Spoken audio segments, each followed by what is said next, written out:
Some quick shout outs there while we're here. Might as well while Monkey hasn't arrived yet. Got Mad Dog, John Colton. What's up, John? Dr. Evil, what's up, bro? Dan, the indoor man. Haven't seen you around before. Thanks for joining us, bro. Mr. 420. Claude is here. Florida Man Jack, I like it. Twisted, what's up, bro? Thanks for joining us, man. Good to see you. We have Pip Jam. Adam's here. And that's probably with Check as well. Welcome. Firetop, what's up, bro? Jareth. Mike W says yes from the UK. Thanks for joining us, man. Pagan's here. Casso is here. Good to see you, everybody. Get rolling. We've still got 12 minutes. And I'll go back to muting my microphone now and let you dance away to some music. There's some roving reporter. Yeah. Jeff's there. What's up, Jeff? Yes, says Cassie. You, Casso. Nice. Yeah, so I'll put the music back up to the level it was. Just wanted to give you all a shout out before we begin the session. Catch you in a bit.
Waiting for music to professionally fade. Did it professionally fade? Everybody, it doesn't look like it did. There we go. You know, I can't hear anything on this side unless I turn the sound up, and then I can't hear you. So Yeah, yeah, it's all, man, it's great. that's right. It had to be set up a little bit different because usually, everybody, this would be a Patreon stream where our Patreons come and join us live for all of the interviews that we have. They all go out live and the Patreons can watch. But because Kevin Jodrey is coming to join us today, I thought let's put this out for everybody and we just do a live Q&A for everybody so you can all see what it's like on these Patreon streams that we have. So, yes, welcome, everybody. It's going to be a good show. It's going to be a damn good show. But yeah, I am Mackie from the UK. We have Monkey. Monkey, want to say hi? Hey guys, Monkey here from the Southeast US. Oh, Hope everything's good today. you went a little bit quiet there. You cut I know out I hit the wrong button. I'm trying Oh, to right, cool. I hit the wrong button. I muted it the wrong second there. We're just getting everybody warmed up to just make sure we all know what kind of level of professionalism to expect. Okay? All right. Got the headphones on, got everything good now. I'm in my zone. We should press record right now because we might forget. So we'll do that now. There we go. Okay, and then I'll press the record. Recording in progress. There we go. So I think we're safe. There's no music playing in the background. No, there's both microphones are on. Sweet, we're good to go. Look at that. Look at that. Usually we only do the professionalism on a Sunday. We're a lot more laid back when it's when it's just like 10 people joining us behind the curtain there. But so far we've got 30 here. Welcome everybody. Welcome. There's Constant Gardener, Arnie Scarpa, Mad Dog, Disbanded Brother, Pagan, Old Fashioned Coffee Pot. Been in a while since we've seen you. I hope like he's treating you good. We have Dougaloo, Appalachian Outlaw. Nice. Welcome. Who do we have? Norman Taffini. I haven't heard of you before. I haven't seen you around, man. Welcome. Thanks for joining us. You obviously subscribed if you're chatting. So yeah, thanks for subscribing. Good to see you. John Grow TV. Yeah, I don't know that guy either. A new name as well. Good to see all these new faces. I like it. Constant Gardener, yes, and Pip Jam. There's Billy. He's making sure that everybody's got clean socks. KNC. They won't be clean for long if Billy's around. That's the problem. And Firefly's there. And Benny's probably in the background as well with Jareth, Jeff, Pagan, Pip Jam. Yeah, and that reminds you, Cannabis in 2 weeks. There, everybody says Billy Bonds. 2 weeks. 2 weeks. 2 weeks. Yeah, I was talking to the missus last night about that. It was like last year. What about Total Recall? No, about 2 weeks to Cannabis. No, we were frantically trying to figure out what we needed to bring, how much we could bring, all that stuff like that. So yeah, hope you guys who are going this year enjoy it as much as we did last year. Man, it's crazy that it's been a year since then. That's gone by so quickly. Damn. There's Marco's going as well, and Chilbert, I sent Marco your Instagram because he wants to get in touch with you, so you can meet up, smoke some weed and shit like that. I don't know if he's messaged you yet, but just thought I'd let you know. Is Chilbert even in there yet? I didn't see his name. I don't know, but definitely just Instagram message him. I'm sure he'll take it from there. That was the best tool that we had over there in Cannabis was Instagram for messaging back and forth so that we could meet up with groups. That's right. It worked better than phone. But yeah, I think Amsterdam will be my next one, but we'll see. We'll see about that. Things are expensive here in the UK now. Much more expensive than they were a year ago. But let's not get into all that shit. Damn, look at it. We're just trying to steer it towards the political discussion there. Gosh. Yeah. We should do a politics podcast. Like away from cannabis altogether. That would be fun. But it's definitely the year for it. Well, anyway, you been up to anything interesting there, Marky? What have you been up to? Oh, you talking about seeds before the show started. Oh, wow. Wait a minute. Early sample, and it's a little harsh. Oh, right. Right. Still a bit fresh. Yeah. This was finger hash as it came off, and it was a little bit too strong. Yeah. Pulling more seeds. These were S1 Quirkles and some pineapple chunk crossed with cherrygasm this time. So trying to steer it toward the sativa side. We'll see what happens. Pineapple chunk mixed with cherrygasm. Yes. What kind? Are you coming up with a name for this one? I want to see if it's good before I name it. Right, otherwise you're just going to cast it aside like some dog. Yeah, Dirty dog. it becomes bird food if it's no good. The birds will get them. You know. Damn. Or I could just go over to a municipal flower planter and just dump the whole thing in there and walk away. You know. They'll Could have do it, man. cannabis seeds germinating for the next 3 months in that thing. You know. Mm-hmm. Here's seeds. Send them out to everybody. 5 seeds. Go and plant them in the most ridiculous place possible. Right. That's the mission. We will call it the Condon Challenge. That's what we'll call it. After our friend Martin there from Ireland. Yeah, but Martin is having some trouble dealing with that now. So I wouldn't want to force anybody into that. You know what I mean? I did message him recently. I'll just check to make sure that I get it right because he's got his court cases on the 5th of March. So it's not long, man. Not long. Yeah. Scary. Norman's asking me how many cycles would a plant be run before it's chosen. I don't know. It all depends. Depends how special it is. It's one of those deals. Mm-hmm. Any strain or any cross being good or bad is always subjective to the person who's tasting it. So it's one of those deals. I'm using the Chad Westport philosophy of this. If it's not a strain that's close to 10 out of 10, why even bother? There's too many other strains to play with. So I'm just tasting them right now and figuring out which ones I like, and from there we'll go ahead and refine them. See if we can get the flavors right and the potencies and everything. So Argyle Stash is fun. That's interesting. I've got some of that in my I think that's going to be my recipe. next one, man. I'm looking at that next. We're trying to figure out what the fruitiness of this one was, and the missus and I were crazy going like all weekend going like, what is this? Is something in there? Finally, she says, I said, it's citrus. I think there's something in there, citrus, but it's not sweet. She said, it's grapefruit. And damn, if she wasn't right. When she said grapefruit, it's like every time I hit it now, I was like, yep, there's the grapefruit. Oh, grapefruit is the worst fruit, man. No, I love grapefruit. It's one of my favorites. Doesn't it taste like vomit? No. I love it. I mean, but more so than orange even. Grapefruit is fantastic. Grapefruit is nasty. We need a poll. We need a poll out there in the YouTube chat. You need to be able to walk out into your yard, pluck that grapefruit off your tree, slice it open. You'd eat the heck out of them. They're so delicious and sweet and lovely. Oh man, not like that sour, bitter stuff you get. Fire Top. Fire Top there says tastes like sick, but he's thinking that's dragon fruit. No, it's definitely grapefruit. Maybe it's because they're not properly ripened, because it's a really sour kind of stomach lining kind of flavor, We grow and consume down here ruby reds. I don't know if that's what you're getting. You cut them in they're bright pink. Yeah, bright pink. And I mean, those have, when they're fully ripened on the tree, like we do down here, they have a very big sweetness to them. I guarantee you can juice it and drink it by the glass. Just chug it. It's unbelievably good.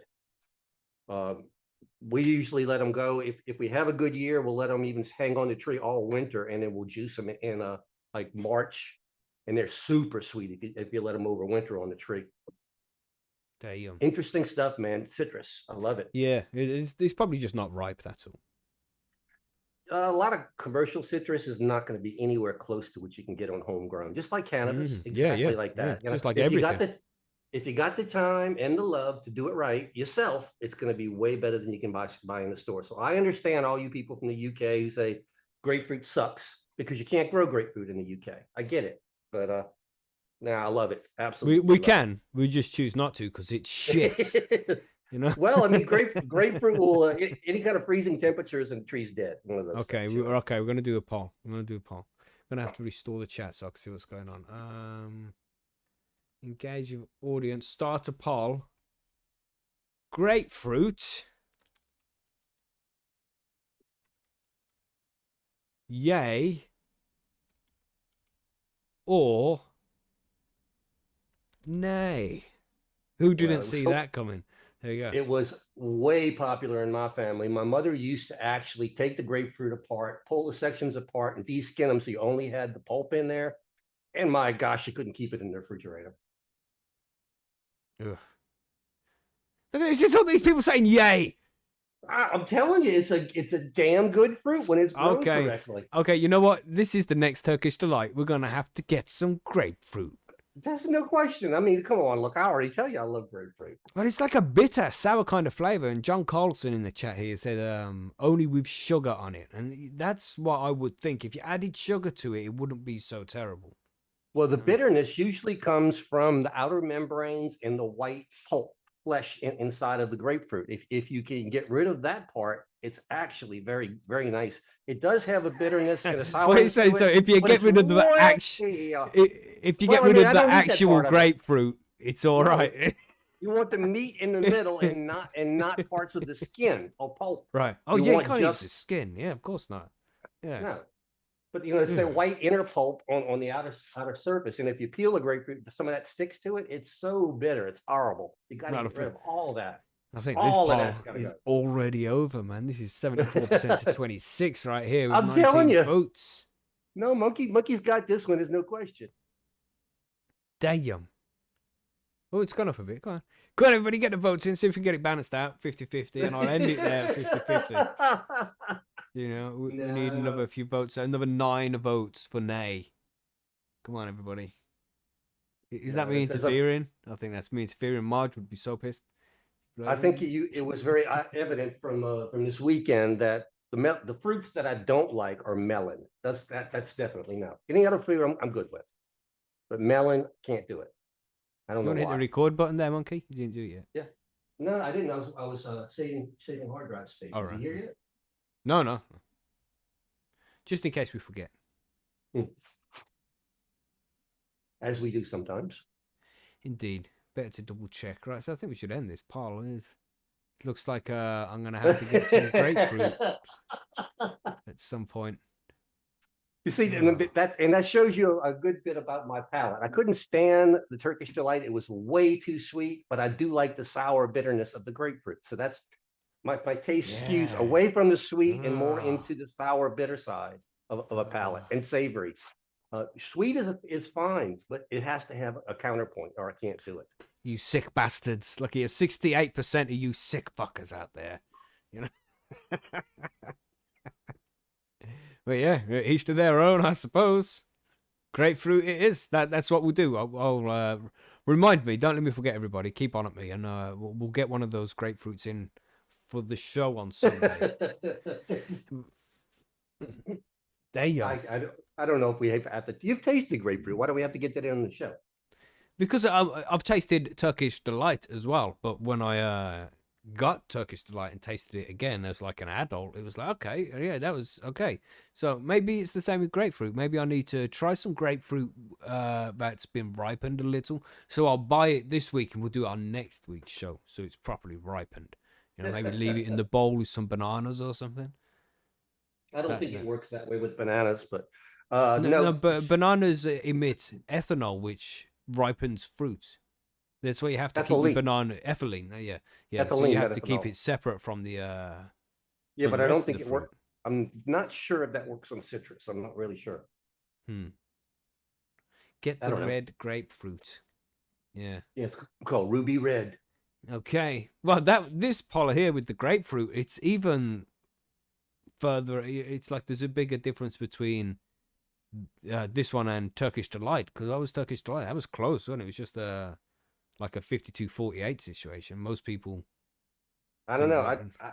I tried every flavor in that box. I mean, I was cutting them in half toward the end, seeing if there's another flavor in that box that I could try. But I mean, there were no purple in my box. But I tried everything, and I'll have to say, Maggie, you can have the Turkish Delight. Would you like me to mail you the rest of the box? Oh no, fuck that. They're coming too far. God no. Oh my God, this looks horrible. Yeah, I mean, it's the box is still after the show. I put the lid on and took it downstairs, put it on the microwave, and it's like, I haven't like gone there and been like, oh, I have another piece of that Turkish Delight. So it's okay. I'll eat it at some point, I'm sure, but I'm not in a rush to. You know what I mean? Your kids haven't grabbed hold of it yet and finished it for you? I took a square down to my boy. I was like, "Oh, he probably spit it out. I guarantee you." Oh, yeah, spitting out with vomiting sounds. You know, that's my boy. It's ridiculous, so exaggerated, funny. Yeah, I agree with that. Give it to kids in the next Halloween. Fire top, you savage. Terrible. Try this, kid. Damn. Yeah, so Kevin Jodrey should be joining us very soon, everybody. So make sure you're rolling your joints and everything. Make sure you hit the like button if you haven't done that yet.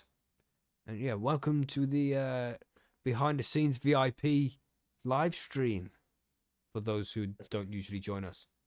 As we just wait and wait and wait. That's all we do. Yeah, this is what we do. 15 minutes, we're warming up the crowd. When the guest we're hoping that our arrives. guests will show up on time. Sometimes they do, sometimes they don't. Sometimes they're early. You never know. Mm-hmm. He did message about an hour ago asking for the link, so it's not like he's forgotten or anything. He will be here. Well, he remembered at least an hour ago. We don't know if he still remembers, but we know he remembered an hour ago. Very true. Well, he's talking to me on his phone, and while he's typing, he's dropped it. Trying to reply and landed in some water, so now he can't get on the phone to respond and shit. Can't get the link. Things like that happen. Just random. Sounds like this was a plan. Yeah. Imagine if that's what actually happens now. I feel like a Simpsons writer just predicted exactly like that.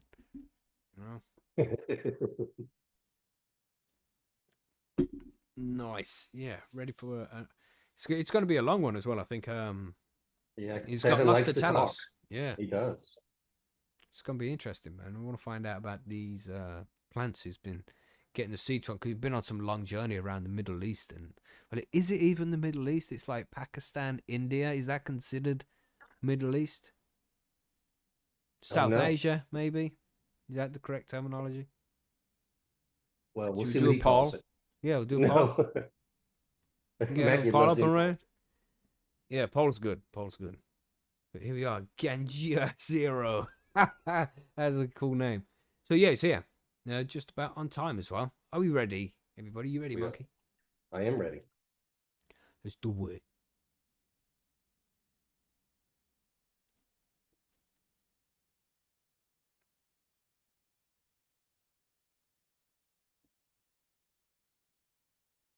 Now we just sit here in silence for ages. Mm-hmm.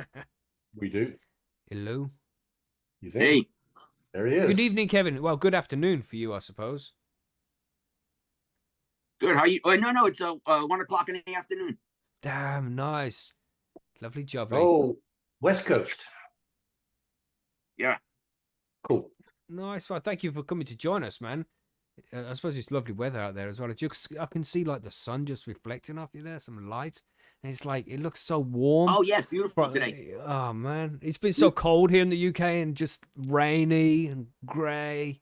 Oh, man. We need sun. Everybody's suffering from vitamin D deficiency so bad,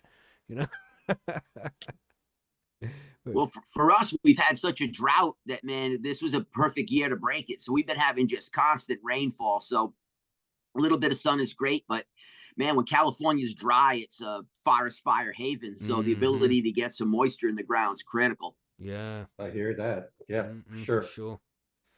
No, so you're quickly introduce ourselves, because it's been a while since you've been on the show and you've been up to loads as well, but I'm sure we'll get to that very soon.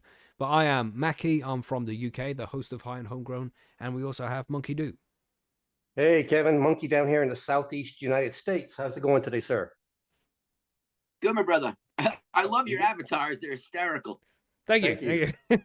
Well, we can't turn our cameras on because of legal situation, so we might as well do something flashy here, Oh, hell yeah. No. Silence is what they say, silence is golden. Yeah, indeed.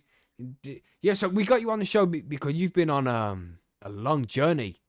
You've been all around South Asia. We were just talking about that. We call it South Asia, Middle East. You've been in India and Pakistan, right? Pakistan. We didn't go into India. We stayed away from that border because of the border disputes. Oh, right. Was it it's like unsafe over there? Some friends of mine went over to India, though. Okay. Some friends of mine went over to India with Brandon from Zamaya Seed, and they got to do a bunch of charas making. So that was really pretty cool to listen to that story. Nice. Yeah. How long did you spend out there? 22 days in Pakistan. Wow. And what, you just going up into the mountains and just camping and things like that? What was it like? Oh man, it was crazy. It's almost hard to explain, just because it's the top of the world. So you're at the highest portion of the earth in terms of altitude. And so what we really did was we recreated the Silk Route. So we took this route over from, the Indian border all the way towards Afghanistan and then dropped down. And the land race team brought us out to recreate the journey of the Silk Route, but to also reestablish the essence of the Silk Route, which was this trade route between countries that allowed civilization to really skyrocket in terms of development, because nobody has a chokehold on intellect. And so we recreated this travel through the Karakoram, Himalayas, and Hindu Kush Mountains. Wow. And we got to experience, it was unbelievable. We got to experience the world of Pakistan in a way that I had no idea the enormity of the region. It was just absolutely unbelievable. Like you getting to experience the real culture of the locals in those areas. That's very cool, man. It was beautiful. The mountains are so savage, because you're looking at like a peak elevation of around 28,000 feet. Ridiculous. The highest we went up was around 14,000 when we went through that Khyber Pass. And so most of the trip was probably around, 8 to 10,000, 8 to 12,000 feet. But in a verticality, this sheerness, this complexity of these mountain ranges. And it helped you understand the culture of being cool to strangers and travelers, because if you were a stranger or a traveler and you're in those regions, you need help when you need help.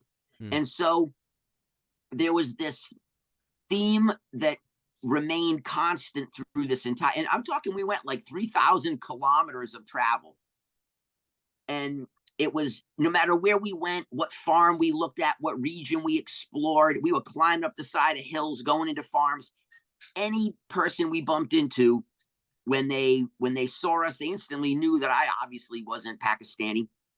The response was so overwhelmingly friendly and welcoming and sharing, and here, take apples with you on your journey. Let us get you some walnuts for your journey. Would you like to sit and have tea with us while you're here? It was so different than the way we behave in the US. And so, I mean, I'm fortunate that I have a good community and I have some really lovely friends and family.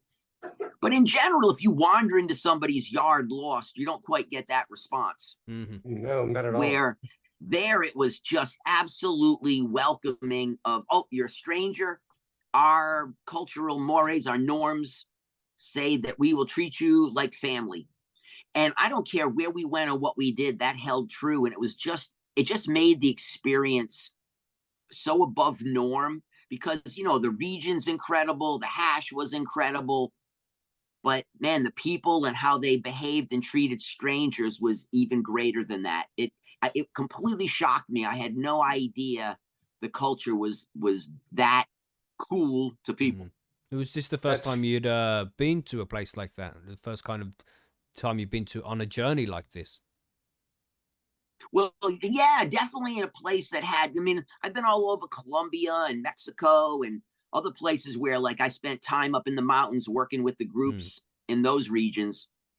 But they're more similar to us just due to the European influence, right? So the European influence, it changes South America, Central America, Mexico. But Pakistan's Pakistan, man. Pakistan, it all used to be Hindustan, India, Afghanistan, Pakistan. But they formed Pakistan to be this Muslim nation. So it's the most Muslim nation in the world in terms of like sheer numbers. And so for me, it was such a radical change to be around a culture that I'm really unfamiliar with. I don't have a lot of Muslim experience. I just don't. And I'm in California. You see touches of it here or there, but to be able to see that culture, that religion, and how they work with the region was so radically different that it was like, I mean, literally like being on the moon. It was just such a radical departure from my norm, and I loved it. I really, really loved Pakistan.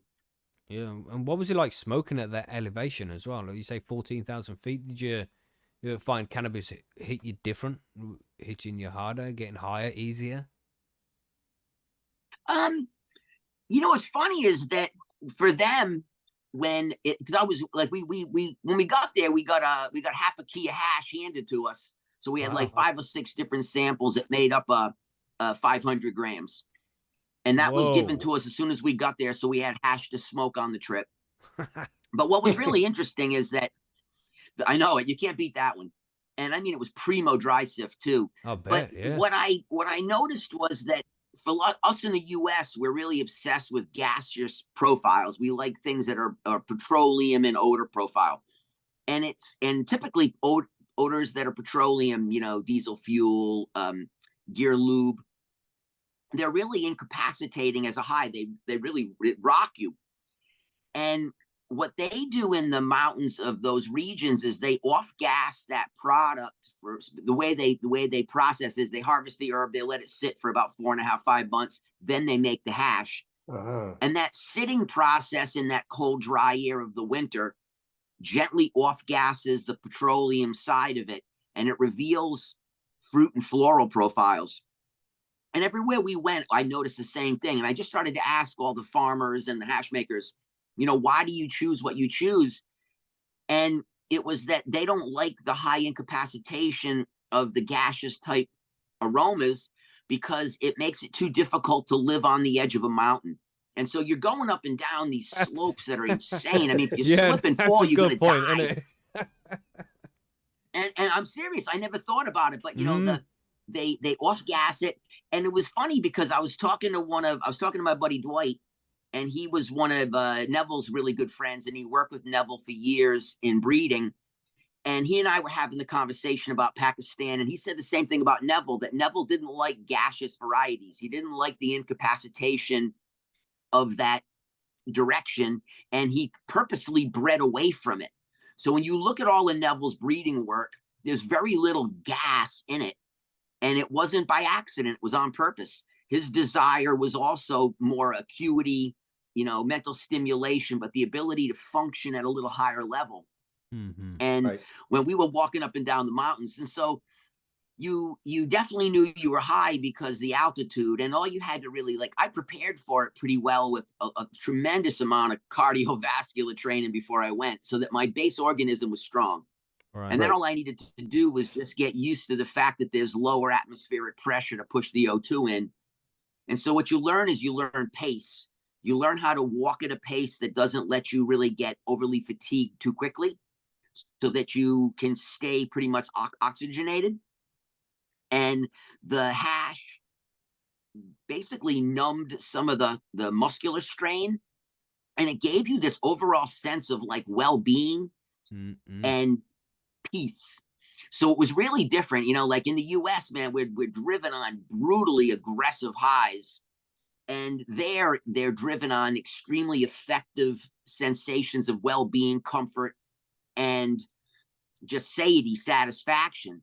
And it was really clear to understand why once we went up the side of this mountain. And I'm laughing because there's kids and old men and girls just coming up and down this like goats, and we're hanging on for our lives, afraid we're going to die, and they're just skipping up and down this shit. And you're grateful that you weren't overly incapacitated, because if you slip, man, you were gone. Wow. Like the scale of pitch and size was so overwhelmingly big that no picture or words really can describe it. Yeah. It was crazy to look up and see something 15,000 feet above you, and you're looking down into a valley that falls like 4,000 feet sheer. And you know that there's still another 8,000 feet below that to get to sea level. Madness. I'd love to go and see it, because like you say, pictures wouldn't do a benefit. You know, YouTube videos, it just doesn't do a benefit. You have to go there and see that kind of thing. Incredible. The glaciers as well. The glaciers, I really didn't, I never, you know, what's funny is that, you know, you have an understanding of things, but until you see them, you really can't truly lock it all in. And I had the hardest time understanding the concepts of like Shangri-La, where that was this mythical place that was written into a book, and it described a region in the Himalayas that was tropical. And And I had the hardest time understanding how you could have such lushness in such a dry, arid environment. And I didn't understand the concept of glaciers, where these massive drifts come out of the mountains and form these huge oceans of frozen material. And that runs and creates your water source. And so your precipitation is really low. Anything that's high mountain desert is classified as under 10 inches. What would that be? Like 100 centimeters maybe? And of rain. No, it's only so 10 inches is about 30 centimeters. 30 centimeters. Yeah. So I could never understand that concept until I was there. And then you get to see the size of a glacier, where it is so massive as it moves through the mountain range, and you can see it carving and creating, and all the ridges on it look like an ocean. But we're talking like 100-foot ridges, because the whole glacier might be 300 or 400 feet thick. And then, a half a mile wide and 2 or 3 miles long. And I think Pakistan's got like 7,000 glaciers in total. Damn. So when you're up in these mountains and you see all these glaciers pushing this water, and it's scraping all the rock, bringing all the mineral in, sending it through. So everything's like super mineralized. All the food had a profoundly rich flavor. There was just a level of health and vitality in the nutrient base that it made you start to understand how the people had lived in these regions and had such long lives, and how there was such a lushness and richness in the valleys. And man, it let me see a reality that I couldn't put together from reading. Mm-mm. Sounds like you're ready to pack up and move house, mate. Well, I'd love to go back, and I could handle spending like a summer in the Hunza or a summer in the Hooper Valley. But the winter, once winter kicks in, it's 0 and it's covered in snow, and you're basically locked in. And I grew up in New England on the coast. So, I was used to that, heavy blizzards, brutal cold. And I think it's one of the reasons why I like Northern California so much, because we don't get that. So I could handle being in Pakistan through the summer, spring, and fall. But damn, I don't know if I want to do 4 months locked in a rock house trying to survive the cold. You know what I mean? Yeah, I don't know if I'm tough enough, man. Mm-hmm. It's nice when you go at the right time. Yeah. Yeah, the right time, and you'll have an experience that you can't explain. You have to feel it, the crispness of the air, the flavor of the tea, the quality of the walnut, the subtleties of the apple, like little details that just pop in your mouth, and you just feel so full and healthy all the time, and the air quality is incredible. It's pristine. It's just so isolated that it's hard to screw it up. And because of the difficulty of getting into these upper regions, you don't have industrialization at all. You still have people traditionally herding goat and sheep, farming apple, farming nut, farming pomegranate, and potato. They're masters of cold storage. So the Pakistanis, Afghanis mastered the art of food preservation. So they showed me this hole in the ground lined with rock, and in it was butter that they had wrapped, and they said some of that butter is 40 years old. Whoa. And it allows them to have a fat source in the wintertime, but completely preserved, no spoilage. They were just the masters of controlling product quality using the tools they had, just like dry sift. Their dry sift tech and how they work it and move it, and their familiarity with the resin was amazing. See, like nowadays for us, and it's no slight to the artisans of the New World of hash, but they have incredible technology to use to assist them in the process, where within Pakistan, the technology is very simple, but the art is at a level that you can't discount, because they've been, some of these villages we went to, they've been making hash for almost 2,000 years. Yeah. So your grandfather taught the father teaches the son. I asked the son, how long you been doing this? And he said, oh, my first memories as a kid, when I was 3 is making hash with my dad. And now I'm almost 40. Wow. And the way they move the hash in their fingers, it was just, how it is. Anytime you do something for time, the way you touch it, hold it, move around it. It's a familiarity that if you're into craft type work, you can appreciate anyone else's professional approach. And to see the way the hash moved in their fingers, and it was just really interesting. It was humbling, really. Sounds like a great time, man. You'd have a blast. The crew is unbelievably kind, extremely knowledgeable, and they brought with them some unbelievably educated individuals where they weren't just smart about their craft and their trade. They were brilliant about the history of their region. Right. And so there was this really profound love for the country and the culture and the details.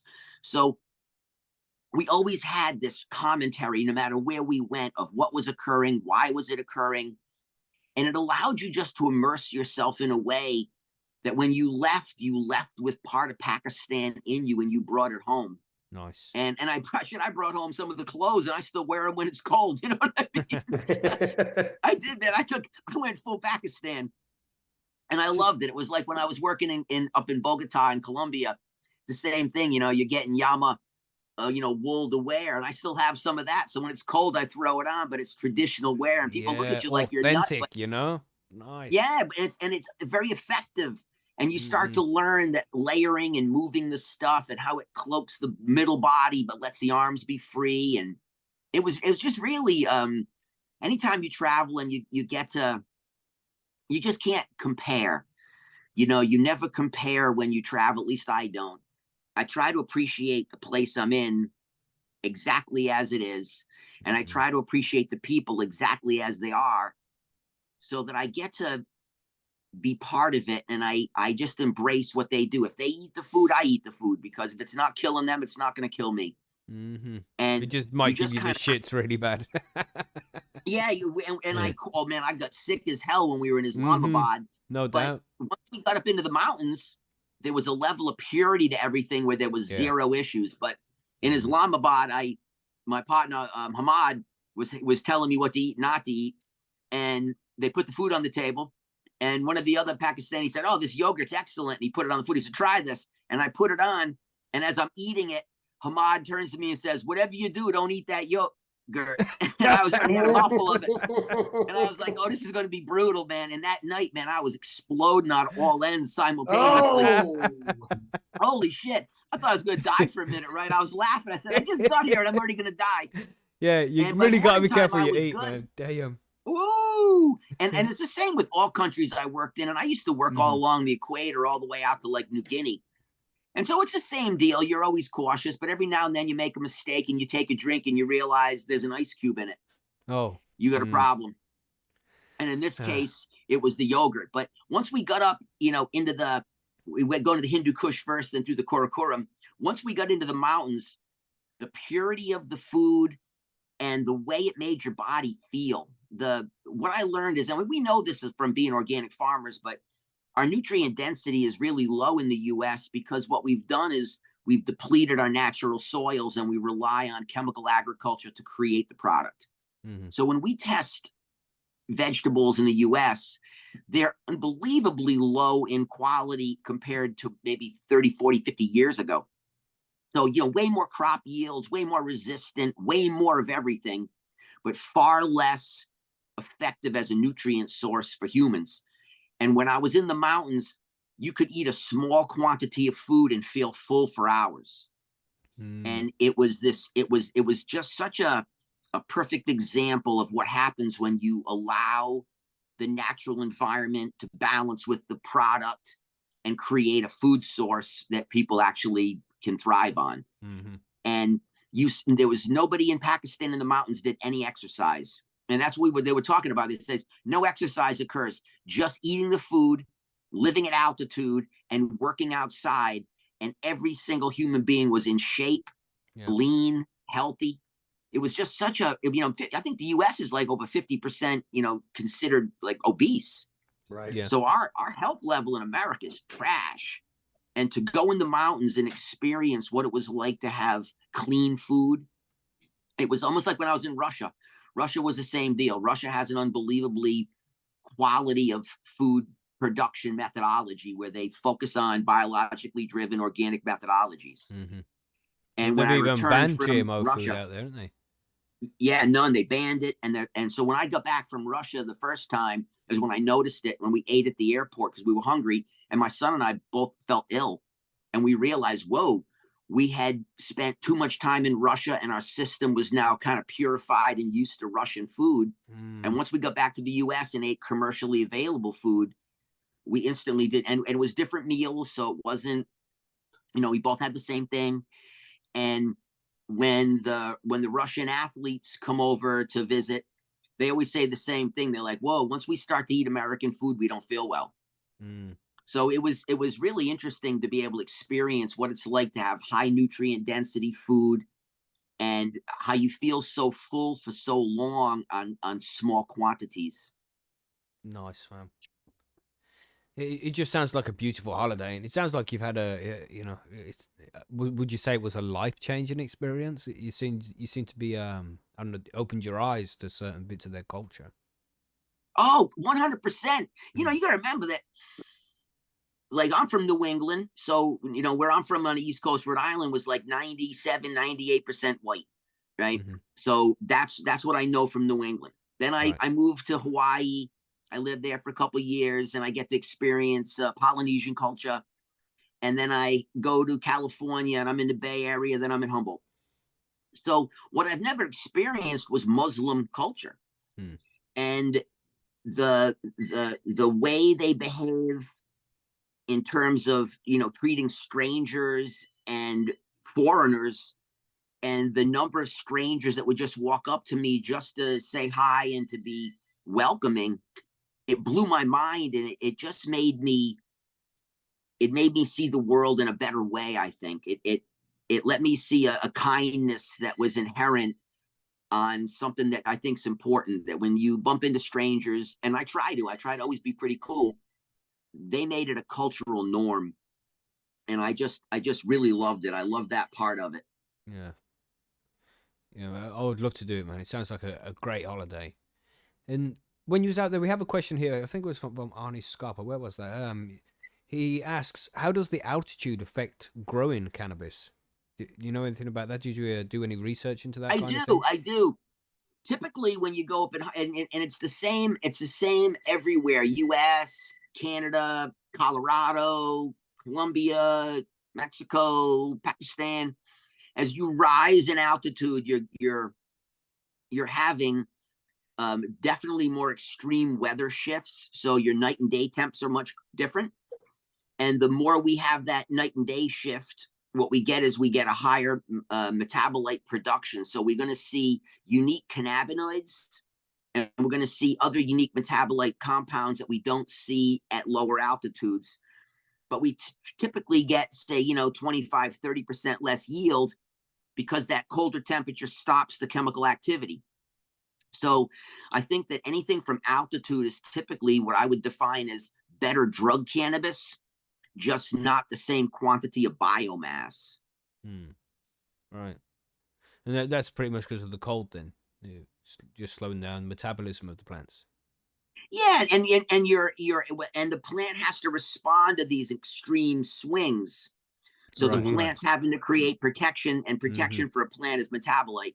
But also, as we rise in altitude, we also start to get what I would believe is more intense sun, because you have less atmospheric filtration.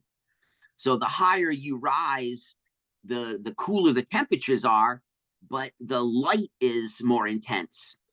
Yeah, more UV gets through, right? Is that what it is? Yep. Yeah, and so since light isn't just energy, it's also information, the plant responds to it. So I just noticed the correlations between lowland and highland drugs. And I would just say, in general, highland drugs are just a little bit more sharp, just weird little edges. And when I do like COA, certificate of analysis, on varieties over the years, I just noticed that when we do any kind of like development work at altitude, it's worthless for anything lower, because it's not going to be the same plant. You're going to get, in my case, when I was doing the development up on the mountain, and then we were trying to sell the products to people in the valley, we were losing maybe like 6.5 points on THC, and then multiple points in other metabolites. And it's because the plant had to respond to it at that altitude. So you start to learn about putting the plants that you're going to do development work in the right location for where the farms are. So if all the farms are at 600 feet sea level, 200 meter, then you would have to do all your development there to really find the plants that did well at that altitude. Once you start to change altitude, the numbers go crazy. The measurable numbers. Right. Damn. Yes, that's a good answer to your question there, Arnie. We have another one. We have a few questions in the chat here. How many times do you rub the plants? One time only or more over time? I think this is from Mad Dog. I think he's referring to making charas. Yeah. They're doing charas, and no, I didn't do charas. What they did there was all dry sift over screen. But I was just talking to some guys out of India, and they were talking about the development of varieties that you could normally you rub one plant and then you're done rubbing it because you've destroyed it. But it was genetics that had been found that created multiple waves of resin production. So you could do your first rub and basically, destroy the flowers, but the plant would rebloom, and then you would have another flush of resin to take again. And so I think that, by far the majority of people doing charas are doing it in a single grab. But there is definitely plants that have an ability to be grabbed multiple times. Kind of like if you look at places like Zamal, like the Reunion Islands, where the climate and the situation is so ideal that the plants literally are almost like biennials, where they grow for a year and then they flower. So they have these crazy, crazy long flowering periods, and then they reflower and reflower. So, I mean, in the right climate, you could cut the plant and leave enough of it, and then it would then reblossom and go again. Whereas for us, in our hemisphere and latitude, it's determinate. This is when it's done, and it's over. But when you have a buffered environment, and you're also not able to rely on technology, you have to rely on the natural propensity of plants to survive. You find the outliers that survive. And that's what was brilliant about the Pakistanis too, was that, and would be Pakistani, Indian, and, Afghanistan in terms of cultural belief. India, they don't do the roguing where they have all male, all female. But in Pakistan, they leave all the females, but they go through the crop and they systematically rogue out the males they don't want. But the males they choose are not homogenous. They're extremely varied, but they exemplify quality. So all of them are going to have good resin, but it might be big heads, it might be small heads, it might be really greasy. There might be a purple color, might be a red color, might be a green. It might be a fuel profile. It might be a fruit profile. It might be a deep earth profile.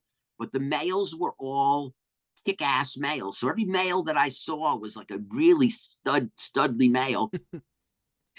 And they use that as their selection. And then if the village across the mountain wants genes to work with, they share them. Wow. So what you're getting is like an inbred population with subtle outcrossing, so that you're never really driving the vigor down from excessive inbreeding. And the culture is more of, we all want to produce good product, because primarily in these regions, hash isn't the product that was the primary driver of cannabis. It was the seed. They wanted the seed as a food source. It's a critical food source for winter. And then they realize when they're getting the seed that the goat I was talking to villagers. They said, we noticed animals were having an impact from eating it. And then they said that we believe what happened next was we probably burned it in the hut to stay warm. And lo and behold, we converted the acid form of cannabis into its intoxicating form. And lo and behold, people said, whoa, what is the part that gives us this effect? And then they started to learn resin separation. So the seed is still legal in Pakistan as a food source, right? So, and every farm we went to had, at least a quarter acre of cannabis on it, growing specifically for this combination of need. seed to get their omegas and fats, and then resin to give them a product that allows them to be able to feel good, function, and live through that 4-month frozen ass in the I'm talking like, abominable snowman Yeti kind of shit. Damn. Man, it must be some good shit as well. It was fire. Did you manage to eat any crazy, seeds? though? Sorry. I did. I brought back a lot of seeds. No, did you eat any though? Oh yeah, I ate some too. What's it just taste I like? wanted to try. It tastes like I would say like regular hemp seed that I get here in the US. It's just that the shell was a little tougher and the meat was a little sweeter. Almost identical to a walnut. Like the walnuts, see, walnuts is a major crop in California, so we eat a shitload of them. Almonds and walnuts are grown like crazy here. So if you're in California, you're getting a lot of walnut and a lot of almond in your food because it's accessible to buy.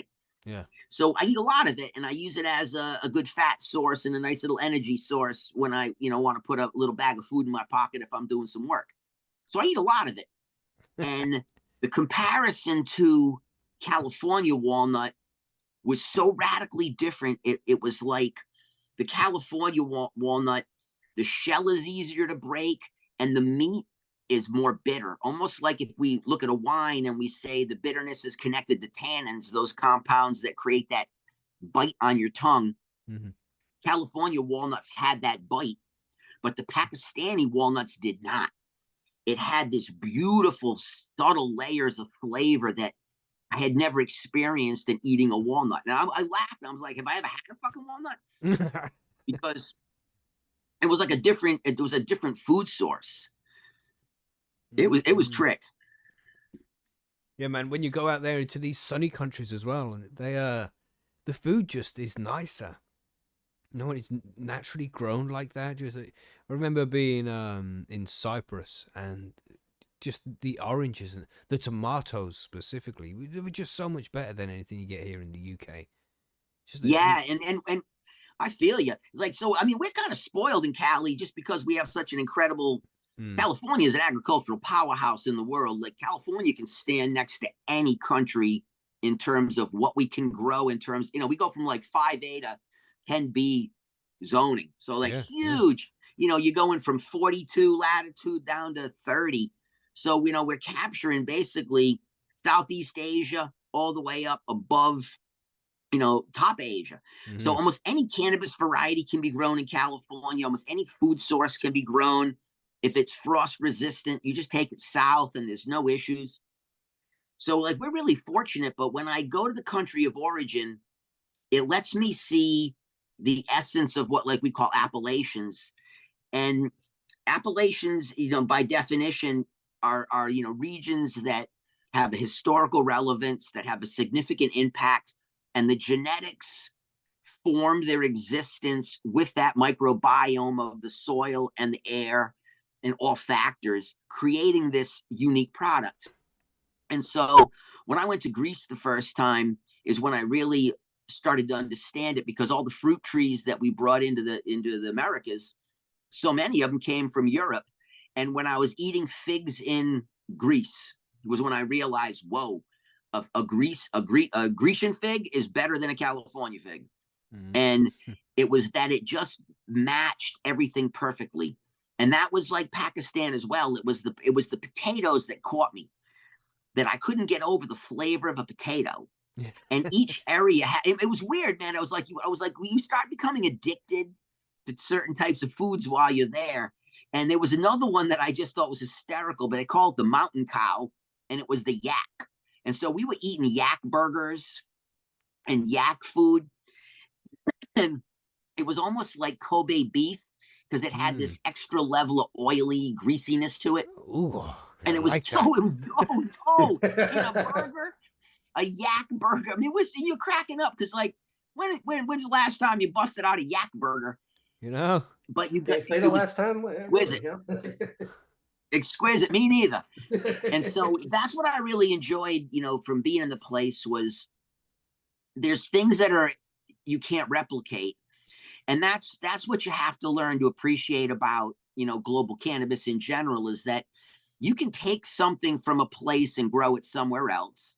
And in many cases, you can find things that actually grow them better.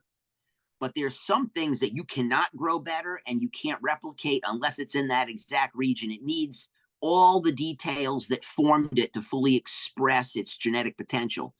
And when we take it and change it, if we don't have that microbiome to interface with the plant can't command it to do what it needs. And it's different in effect. So like Cambodian out of Cambodia is not the same as Cambodia out of Cal. All things done right. If we say that the flower was created correctly and it was the right genetics, the home of origin cannabis typically is more refined. And that's just my experience. Colombia in the mountains of Colombia is different than if I grow Colombian in California. You think that's down to the microbes in the soil? You think that's part of it? Oh, 100%. I think it's the whole the biome. It's the entire microbial world we're in that exists in the soil, exists in the air, and then exists on other plants around it in its own unique way, because so many of these microbial populations can move into the plant and then move through the plant, go down into the soil, come back out of the soil, go up on the plant, come out on the leaf, and move. So what you're having is this impact. And a really good example of that helped me understand this was that a friend of mine is like a microbial wizard, and he gets sent out to operations all over the world to look at problems in organic farming. And there was a winery in France that was really struggling, and they had been in business for 200 or 300 years and had this exquisite wine. And all of a sudden, the quality dropped, and they could not understand why. So he goes and tests the field. He looks at all the stuff, and he just can't find it, because at the end of the day, our understanding of microbial populations and the diversity is we're almost like newborns. We don't have the words or the knowledge to look at the total picture. So he tries to look at clues to give him an idea. And while he was working, because he's telling me the story, he goes, and I looked up, he goes, I'm looking at the ground, I'm sitting there, and I look up, and I notice these forests in the background, and I noticed the change in the color of the soil that looked like an edge and then a wave. And so I went and told the farmers and said, what's different? And they said, oh, those oaks that we have there, we logged back. And so he said, that's interesting. So he goes and he starts to look at the oaks, and what he finds is that there's a microbial population that lived only on the leaf of those oaks. And when it rained, it would take the microbial population down into the soil, and it made this impact on the grape increase its quality by 2 points. But when you go from an 88 to a 90, that's a big difference in money. And in perceptible quality from people who are sommelier. Like there's definitely a quality difference when you go from B to A. And he was able to identify that they had logged these trees back too far for the microbes to land on the ground and migrate into the grape roots. That's crazy. Just these minor things that make such a difference. Huge. Wow. And that's where we're, and it's funny too, because I'm lucky that I get to be around so many diverse people. So like scientists, and then what I would call like organic scientists, where they don't have a college education, but their knowledge of soil science and biology is so absolutely on point because it's applicable. They're doing it. They're not studying it, they're doing it. So when you get to talk to scientists, then you get to talk to people that are doing it, and they're artisans, and they're producing products that are unreal. And what they say is, I just noticed these patterns. I noticed that if these things occur, this happens. When it doesn't occur, it doesn't happen. And so I get to, meet so many interesting people like that, that it just helps you always understand how little we know. And so it's funny, the older I get, the dumber I feel. Yeah. And I'm okay with it. Yeah, I'm serious. It's funny, but like, I don't try to know everything. Like when I was young, I was so focused on, I need to understand. And then now, as I got older, I said, I just need to experience. Yeah. because some of the understanding, in order to understand, we have to limit to define. And if I have to limit to define, then that means that I'm not understanding, because I'm having to say this does this and this does this, but what do they do in synergy? And that's something that you just have to experience. And it allows us to be able to say that all regions on Earth that produce products, if it's developed there and done correctly, it is definitely a product that can stand next to any product in the world for the right consumer. You mentioned earlier as well, when you said you had a crew when you got to Pakistan as well. Is that like a tour guide you can book or something? Did you know people out there that put you in contact with these people? You know, it was cool. It was cool. It's called Let's Be Friends Pakistan. And what you got is you got a group of men that are in their mid-40s, early 40s, and they are from Pakistan, and then they had moved out of Pakistan. They live in the UK, but their heart is in Pakistan, and they had to move out of Pakistan to the UK because Pakistan went through a financial collapse really after 9/11. So 9/11, the war, between US and the Middle East, or that, Afghanistan and whatever villain we're creating to say we had a problem with, that destroyed Pakistan's tourism industry. Just destroyed it. And I mean, I'm talking like they hadn't seen a white person up in these mountains in 2 decades. Wow. So like people were coming out looking, and there's no question I'm white, and I got a giant white beard, and I'm so white I'm glowing. I barely catch a tan in California, right? And so they were like, whoa. And they were coming up and they just wanted to like touch your arm to see like, whoa, I've never met a white person. Wow. And they couldn't believe I was there. And they're like, what are you doing here? And I'm like, oh, visiting your country. And they were like, and you're having a good time? And I'm like, I'm having a great time. And they were like, and they almost wanted to cry. And they asked I'm talking hundreds of people through this, journey through the world. Anywhere you went would bump into you. And they all had the same exact thing. Please take this memory home with you and let others know about our region. Cool, man. And it was the simplest. It was from kids to elderly. And all they wanted was to change the perception that Pakistan was filled to the brim with inferior. Just everything was less. And it's such a diminishment as a culture that it impacts everything that happens when they move and leave, because when you're getting diminished and impacted, you leave, you overemphasize when you're in the next place. So like if we're not persecuted, we typically behave differently. And what they wanted in their case was to be able to bring a view of Pakistan into the world. And because they have a relationship with the Let's Be Friends Pakistan has a relationship with the land race genetics team, they said, can we do it through cannabis? Because maybe the cannabis people will be bold enough to do this trip. And so they reached out and spoke to me about it and said, hey, we have this idea, and we want to put it forward in the future, and we just want to bring it to you to see, would you be interested? Because we think that if we were able to bring you and some other people that are in the cannabis world that are public, maybe it would allow us to have a different view of the region. It would allow people to see our homeland in a better way. And so what they did is they put this entire idea together, the whole traveling the Silk Road, and then they dry ran the whole thing once to make sure their whole trip and plan worked. So the inspiration was people who lived in a country that had been crushed, and their hearts were still in that rubble, and they wanted to change the world so that maybe their kids would be able to re-enjoy pride of being Pakistani.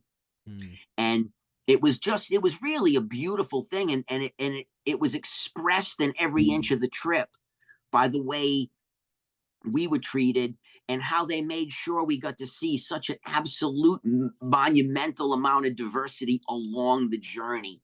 So we got to go up in the mountains and find all these, like the Buddhists don't have temples so much in Pakistan. They have like giant rock carvings that they would gather and pray at. We got to look at these giant rock carvings. I mean, the size of a house, where the whole face of it was smooth and it was carved as the ascension of Buddha. And it showed all these evolutions of Buddha evolving until it got to the prime Buddha. And I'm talking, that thing was probably like 1,200, 1,300 years old. It was crazy, huge. And so you're over there looking at Buddhism. We're going in and we're seeing the places that where Alexander the Great's armies left their people, and you're seeing people that have red hair, green eyes, full 100% Pakistani. And it was these incredible amounts of diversity and intricacies and nuances that let you experience like what the Silk Road was about. And that Silk Road, that desire for Rome to acquire, like Silk Road originally was migratory routes of the ancients to escape climate change. Yeah, so much. And history. So when you look at like archaeological research, which I'm not, but I started trying to do a lot of homework on the region just to understand like what it was that I knew what the Silk Road was, but I really didn't. I didn't understand the Silk Road had been already created as the pathway. So they had oral history of take these trails, follow this, and it will take you to where it's warmer or where it's got more water. But they believe it's really where the hominid and the Neanderthal merged, that the human being that we have today is this combination of all these genes. And they believe that that's where that took place, was this movement and migratory pattern. And so as you go forward into the Roman era, so you go back, 2,000 years, you got China creating silk because they had figured out how to get the silkworm byproduct, the waste, to create this product, silk. And the Romans wanted the silk. So the Chinese sent the silk over to Europe along this existing Silk Road, and it created the word middleman. So I was fascinated, but when people talk about middleman, where you're getting in the middle, middleman didn't have a bad connotation because the Silk Road was so big. China to Rome is a big trip that no one group could cover the whole thing. So what you had is entities that covered segments of the Silk Road, and the middlemen were the ones who took it and moved it to the next entity. And what happened is, you look at the whole Silk Road, along it, every country that touched it, where it passed through, realized that they could create value by taking the things that they had and putting it in the Silk Road to see if they could sell it. And conversely, information and products from Europe would return. And this went on for centuries, until in the Byzantine Empire, they sent thieves into China to steal the silkworm and the technology, and it took away China's chokehold on silk. But what China did was China responded like China does, with paper and gunpowder. And now paper and gunpowder poured over again. And this entire thing was just rolling until the 1400s, when the Ottoman Empire, which is Turkey, took over, and they shut the Silk Route down. And once they shut the Silk Route down, it's what forced Europe to create the boat routes to go find the spice routes, the trades. And that's where the Americas were discovered, or at least first discovered by those Europeans, because who knows who came here first. So it was the impetus to go back to that part of the world, because you couldn't do it overland anymore because of the Ottoman Empire shutting it down. So the Silk Route connects Asia and Europe. And then the next thing you know, Europe now spreads around the world looking for that route back.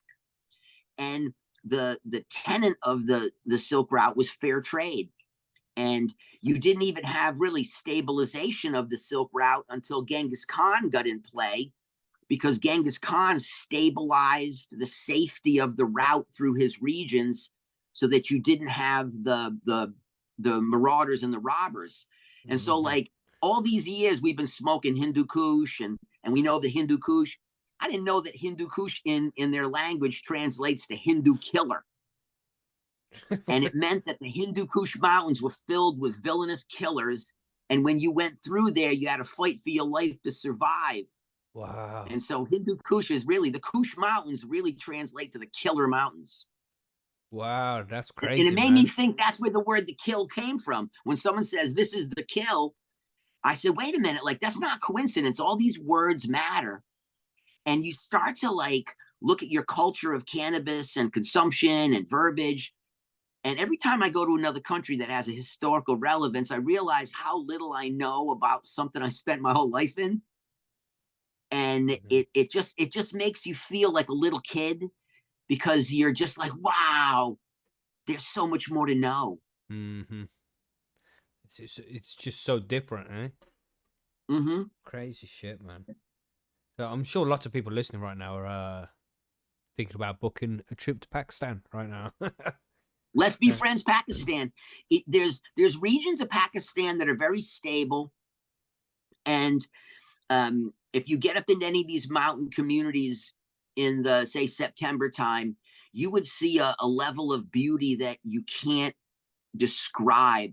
It was like overwhelming. There was a moment we were in one area where I heard this sound, and it was music coming out of the mountains, and I was trying to understand where am I hearing the music. And what I realized was the wind blowing through those mountains was creating tunes, and it blended and it created music. And Wow. it shocked me when I realized what I was really experiencing. And for a second, I couldn't talk. I was like mentally frozen. I was overwhelmed in awe at what the wind blowing across rock was doing. And I mean, Yeah. it's Like a like when you're out on spiritual the open experience or ocean. something. Yeah, if you ever get out on the open ocean, if you ever go sail across the actual ocean itself, like you're in deep water, there's a sensation of what it's like to be in the deep water and how the environment is so impacted by it. And when the sun drops over the horizon, because it's all water, the light shines through it, but it refracts it. And there's this momentary explosion of light that jumps out of the water at you. And it, like, when you see it the first time, it's shocking. It's almost like a prism magnified, like a prism Wow. but powered by like a laser, because it's so bright and intense and then instantly gone as the sun drops. And it was like that, where the first time I experienced being on the deep open sea, when I experienced some of these little details, it was so shocking that you're almost frozen in it. And when we were in those mountains where the wind was moving through and it was catching the edges, the sound that was coming out of it was just gorgeous. And I'll just never forget it. I was frozen for a second in awe. Wow. Like Shiva connecting with you or something. Mm-hmm. That's fucking awesome, man. Then we went and had yak burgers. Yeah, just to top it off, you know. That sounds like a great way to spend the day, man. Damn, it just sounds so beautiful. You know, I'd love to go do it. I have to go do it one day. You do. I You do. appreciate nature, you know. I would love to go and see that shit with maybe a little bit of ergot mold, if you know what I'm saying. A little touch of some psilocybin, maybe, just to enhance Oh that yeah, shit. yeah. No, Jesus. it would be unbelievable.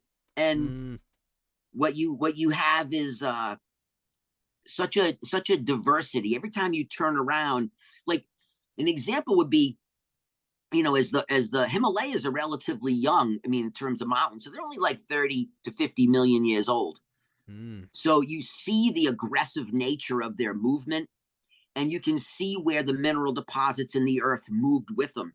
So you're cruising along and you're seeing all these color patterns, and then all of a sudden you see a change and you realize that that's another mineral deposit. Well, we got into the marble deposits and it was pure white.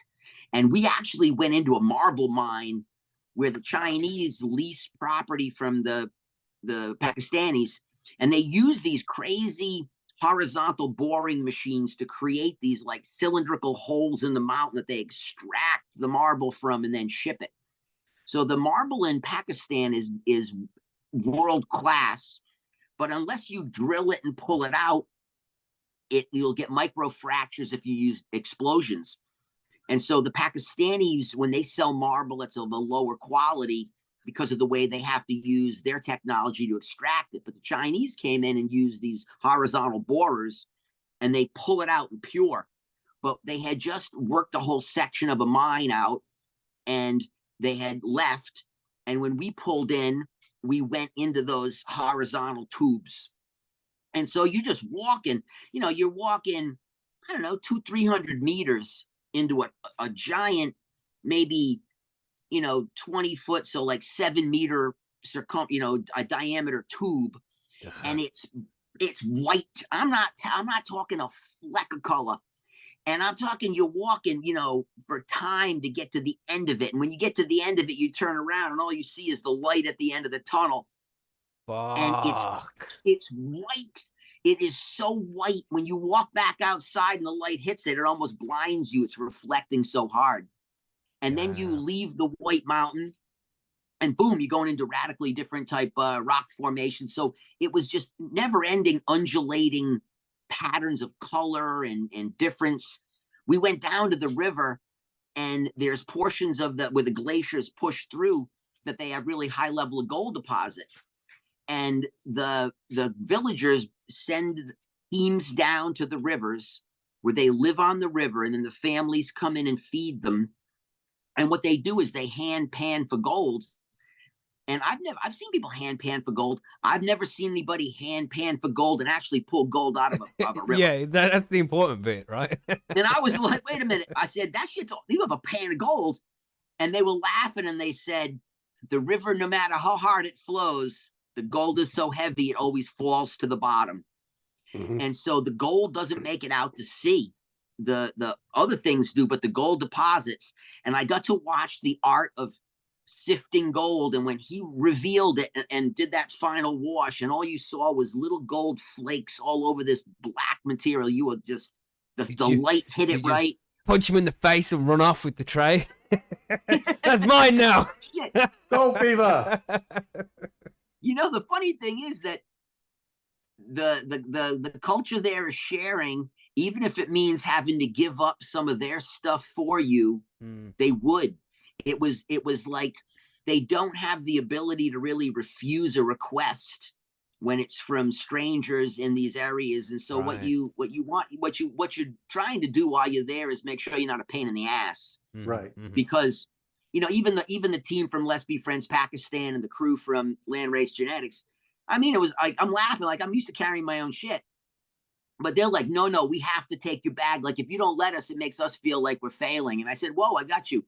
And it was just such a genuine desire to make sure that you were looked after and tended and cared for, that it just allowed you to be able to experience like this otherworldly relationship with people. Because most of society, especially in California and the US, like, people aren't that good to strangers. Like, I walk up to people in the street when I'm lost. I'm trying to figure out where I'm at in a city or something. And I got my phone and I'm like, it's not Google mapping right. And I'm like, I can't figure it out. And I'll ask somebody, hey, and they look at me and they step away like I'm homeless or I'm about to rob them. And I laugh because I have to look at myself in my phone to see how ugly I am at that moment. So I'm like, damn. And it's shocking to see the behavioral changes. And it doesn't mean that all the US is like that, but damn, you don't have that same level of friendliness and concern and care for each other the same way. You didn't see the same level. There was poverty. And there's no question that all the countries that I work in, there's poverty, but it's displayed differently. And when it's in like America, if you're in the US and you're in like San Francisco or LA, you're seeing, they say there's 100,000 homeless in the state. I'm telling you, there's 100,000 homeless in one block in LA. You can't believe the concentration, the density of people living in squalor with mental illness. And, there's syringes all over the place, and there's people are shitting in the street. It's horrific. I never see that in any other country. So it's weird, but the one place that you'd think you wouldn't have that degree of just utter brutal poverty and disregard is in the US. Yeah. The richest country in the history of the world. Oh yeah, we're the modern Rome. And even Rome, with all its opulence, didn't have our military to make sure that nobody steals it from us. So And then we're using it to make every country bend to our will. So like America, when we look back in 500 years, I'm curious as to how this will all play out. How will the world view the United States? And, what was our real role in the world? And what was the impact of it? Because when we look back historically at all these other regions and all these other times and places and nations and people, you're able to look back in hindsight and say, hey, these things were good, these things weren't. And so it makes me wonder, where are we at in this conversation? And so I just know the only thing I can really impact is how I treat you. Yeah, I just think America's just going through just a blip, because I heard something crazy a while ago, and it's a good perspective to have. After World War II, when the USA was the only country in the world to have nuclear weapons, they could have just taken over everything at that point, but they didn't. Oh, totally. They chose to help everybody rebuild, and that was a good America. That was. It was. And the thing is that, like anything, you start to have. To me, it's always about leadership, right? So if there's an organization that's having problems, it has to start at the top. So if you're struggling, it's because you're not doing something right. And there's no shame in that. It's just, you have to admit it. So if you have a business and things aren't going well at the bottom, it means that the top has to look down and figure out, how do we assist the bottom to fix the issue? And in our case, I think that we've got kind of lost in our leadership.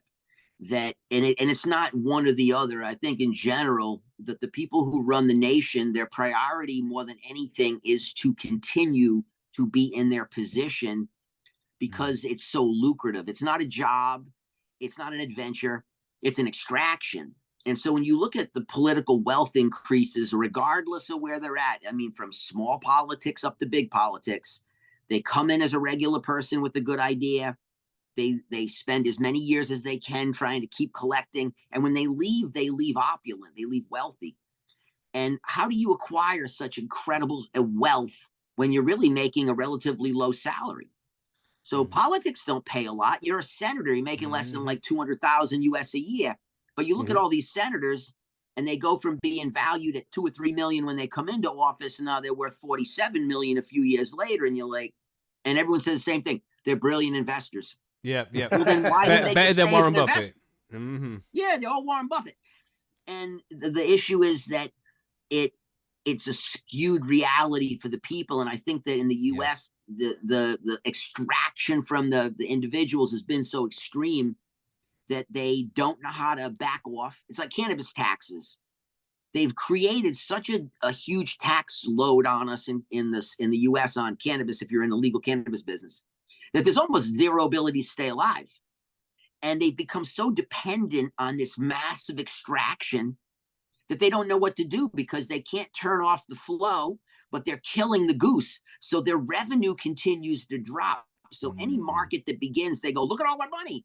But then you look at it and it never stays stable or increases. It always declines. And that lets you know that tax rate's excessive. If the rate's excessive, you can't have growth. And so what you're seeing is the same concept of, we took all we could, but we took so much that we are dependent on it now, and we can't really change it, and we don't know what to do. And so that's what you're seeing, is the giant is struggling because of the treatment. And I would say the average American is, no matter what the paper says or what the economic index bullshit they put out says, if you polled the average American, they say, holy shit, I'm getting the shit kicked out of me in life. And that's just such an odd thing, because there's no need for it with the absolute wealth that we have. Absolutely. It's two Same thing here in dichotomies. the It just UK. doesn't make sense. They do it on UK's purpose, man. similar. No, we're absolutely fucked. You're just a little bit fucked. We're absolutely fucked. Well, you've had millennia to pressure, where what we did is we came in, we eradicated all the natives, and then created our own culture of eradication. And that became so diverse from all the immigrants coming in from around the world that it really stabilized and created all these beautiful diversity and nuanced populations that balance out the lunacy of a group that comes in. And we've only had, 400 years of people that are Europeans really existing in the world that we're in, where for you, your foundation. Yeah. So millennia of control and oppression. Man, I just read a book, and it was really what was it? It's right here in my hand. This is a fascinating book. You see the cover of it, right? Against the Grain. This book right here was written by this brilliant scientist who's into agronomy and archaeology and history. So he's kind of almost like Jared Diamond that did Gun, Germs, and Steel, where he's got this really interesting detailed background that lets him see pictures and some weird relationships. And so he gets into it, and he believes that he's going to write a book about how grain and agriculture unified society and made the human existence better. And when he really got into it, what he found was that grain was the first form of slavery, in the sense that anytime that you would have people come together, they would use grain as this food source, because anybody that was involved in it, you couldn't carry enough of it away. It wasn't like gold, where a little bag of gold does a lot. You'd have to take, 50 donkey loads of grain. So it didn't allow anybody to really monetize and move. You had to stay. And the people who created the granaries and had the lands were the wealthy. And those families that started the original granaries are still some of the same families in existence today when you look at land ownership and control. And it was the fact that when you put too many people together in an area without sanitation, plagues erupt. And if it wasn't for that and the era of barbarism, you would have had a total slavery of the human population, because the sociopaths that were in charge at the time, just like today, once they realize that they can control you with a thing, they do. And so grain wasn't because we taught this, when humans learned how to farm, cities formed and people were happy. That shit isn't true. That is that's what that book brought forward. And one of my partners is a college professor. And he said, Kev, he goes, you want to get your mind blown, read this. And it allowed you to understand that the ability to do semi-nomadic agrarian lifestyle was really the happiest time in human existence. You moved, and that was what Native Americans did. They moved up to the mountains in the summers. They came down to the coast in the winters. If you're Eskimo, you're on the ice in the winter because it's warmer on the ice than on the ground. And then you're on the ground in the summertime. And they moved and they worked those animal populations, and they ate the plants that were in native cycle. And when shit wasn't working right, they moved. And once we started to stick them in concentrations, every concentration failed, primarily due to plague. Right. Damn, man. The human species got such a diverse history. And it goes back for longer than we think, I think.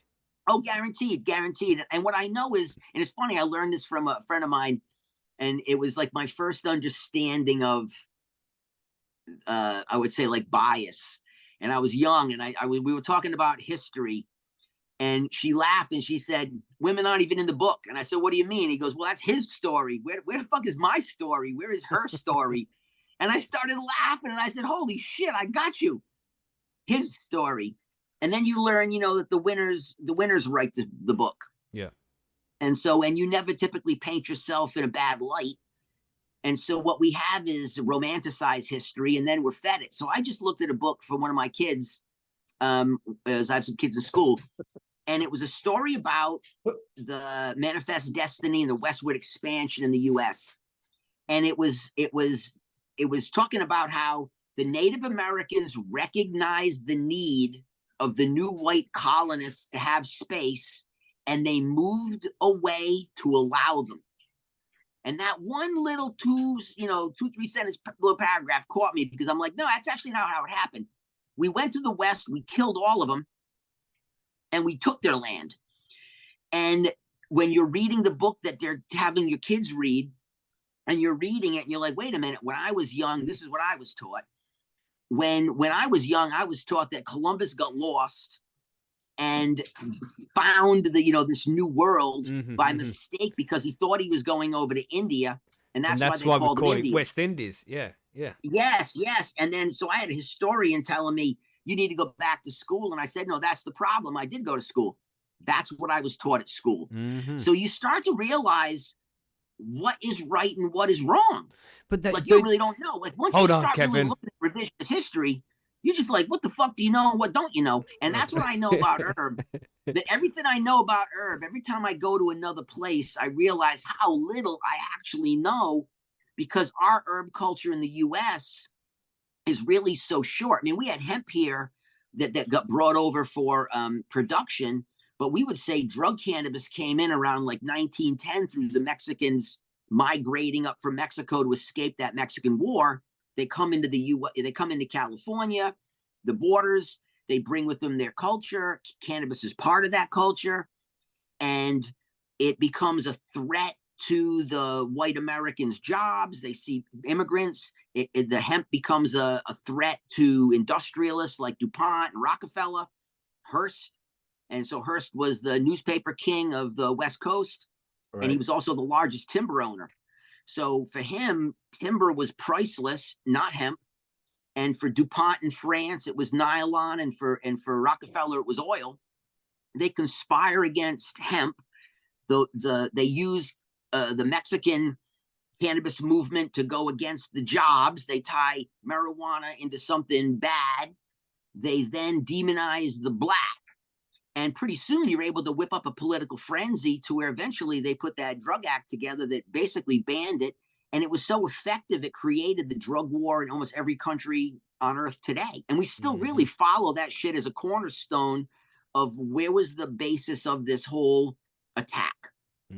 So for us, we're really undereducated. So like, you know, herb comes popping back into play like in the 60s with some velocity, because you got the cultural phenomenon. You had the beatniks. So the beatniks in the 50s travel the world. They're like counterculture. They're like, the 50s were repressive and very high conformity and incredibly lucrative if you were a white American in the 50s. But if you weren't a white American, you're getting fucked. And so the ability for the beatnik to travel and cruise created really the hippie trail. And that generation is the 60s. And the Vietnam War is going on, and these people are taking off and they're traveling the world. And that's really like where I'm from in Humboldt County. I mean, where I've been living the last 32 years. And that's what kind of really launched Humboldt County's reputation in the cannabis world, was people that were traveling globally were gathering genes from around the world. And there was this one individual named Doug Furr who went to Pakistan in what year did Doug go in? He would have went in the late 60s. And then he came back in like the 70s and he gathered gene stock. So probably 78, 79 did he actually go bring material back. But it was some of the first broadleaf varieties brought into Humboldt County. And what made Doug unique was he shared them with his neighbors. And that was some of the first real broadleaf brought into play in the country. And it starts this whole broadleaf revolution in America. And the impetus was, we needed plants that finished earlier than the Mexican and Colombians we were growing, because camp would come in around, you know, mid to late October. And what they wanted was something that finished by the 1st of October. So the hippie trail, and remember that it's the Silk Route. The beatniks are traveling the Silk Route. The hippies travel the Silk Route. They bring the genes back in. And so all of a sudden, you know, America starts really getting into herb in the 60s and 70s forward. So to me, we're really, you know, like a 60-year-old cannabis culture in any kind of scale.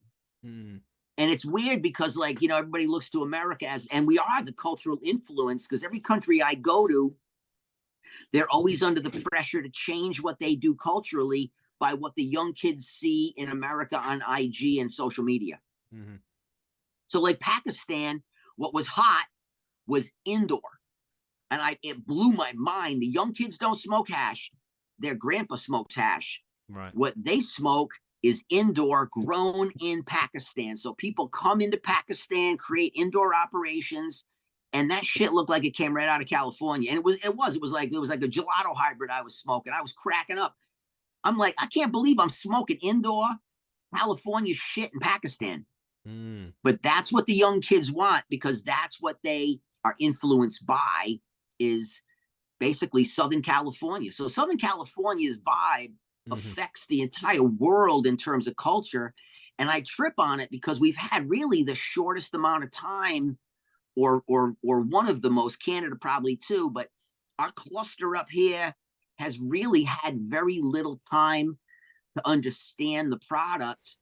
And so we have a very, to me, a juvenile view of it. And I didn't understand that until I started to travel, and I realized that my own view was juvenile. Like, that's when I understood it. I said, whoa, like, I didn't catch that in Colombia there was this duality of human, where they believe that, you know, you are men and women. We both, XY, men have XY chromosomes, right? So women XXXY for us. That means you have both sets. You have a piece of another in you. And they know that. So what they do is they create a world that's based on that duality. And when it comes to food, it's corn and quinoa. So corn represents the male side of the union. Quinoa represents the female. When you have corn and quinoa, you have basically a complete diet. When you take cannabis, the species, and you combine it with coca, the species, cannabis is the feminine, coca is the masculine. But they're talking about the leaf. They're not talking about, you know, taking it and refining it. And the ability to use coca for them was a bronchial dilator.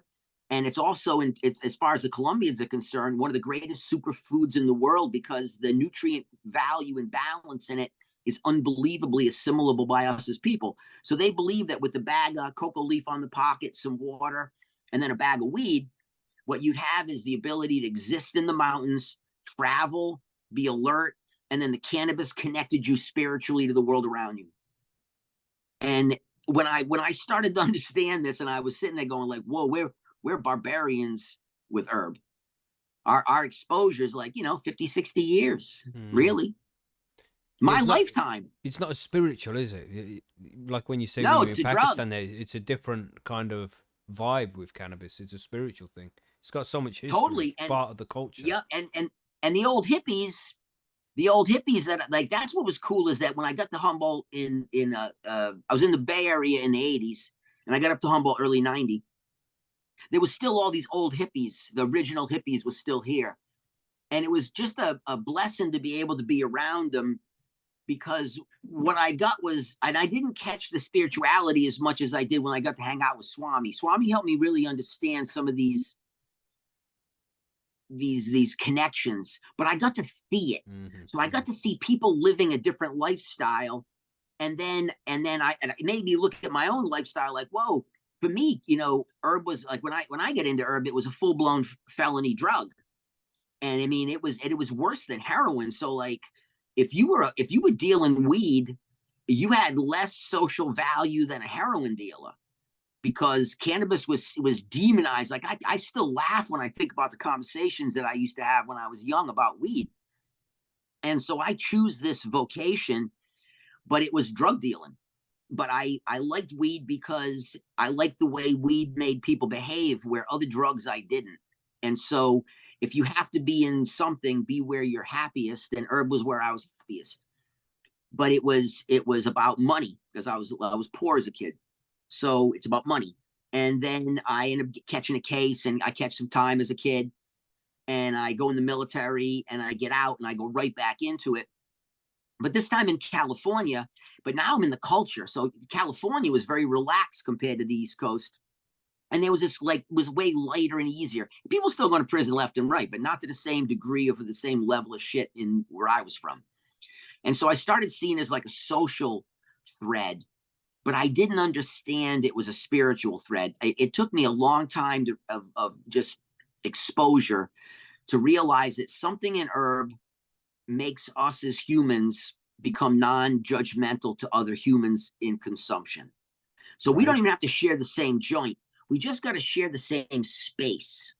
And if we're consuming, it knocks our levels of prejudice down. It changes comparison. So if the weed is good and you cool, you're cool. I'm not measuring any other variable of you at that moment. I'm in the moment. And that's when I started realizing that that's the spiritual part of it, is that it allows us as humans to transcend our own barriers through the smoke. And it allows us to be able to probe each other in a way that's healthy. And if we want to continue the relationship afterwards, we can.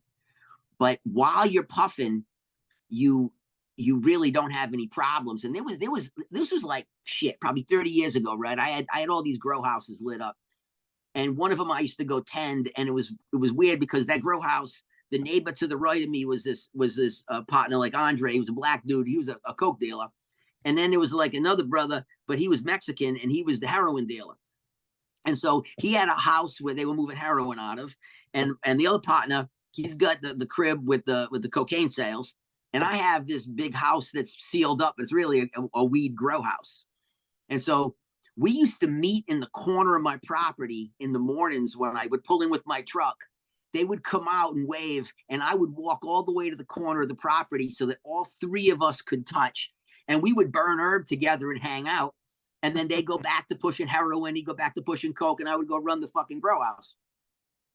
But one day when I was puffing it, I had this revelation that the reason why this shit's been outlawed is because we're hitting a joint and we're not hitting each other. Mm-hmm. That the black and the Mexican, the white and the black, the white and the Mexican, we all human beings at that exact moment. And I had spent so many years with diverse people, but the three of us were radically different in the regard of what we did as like drug trade.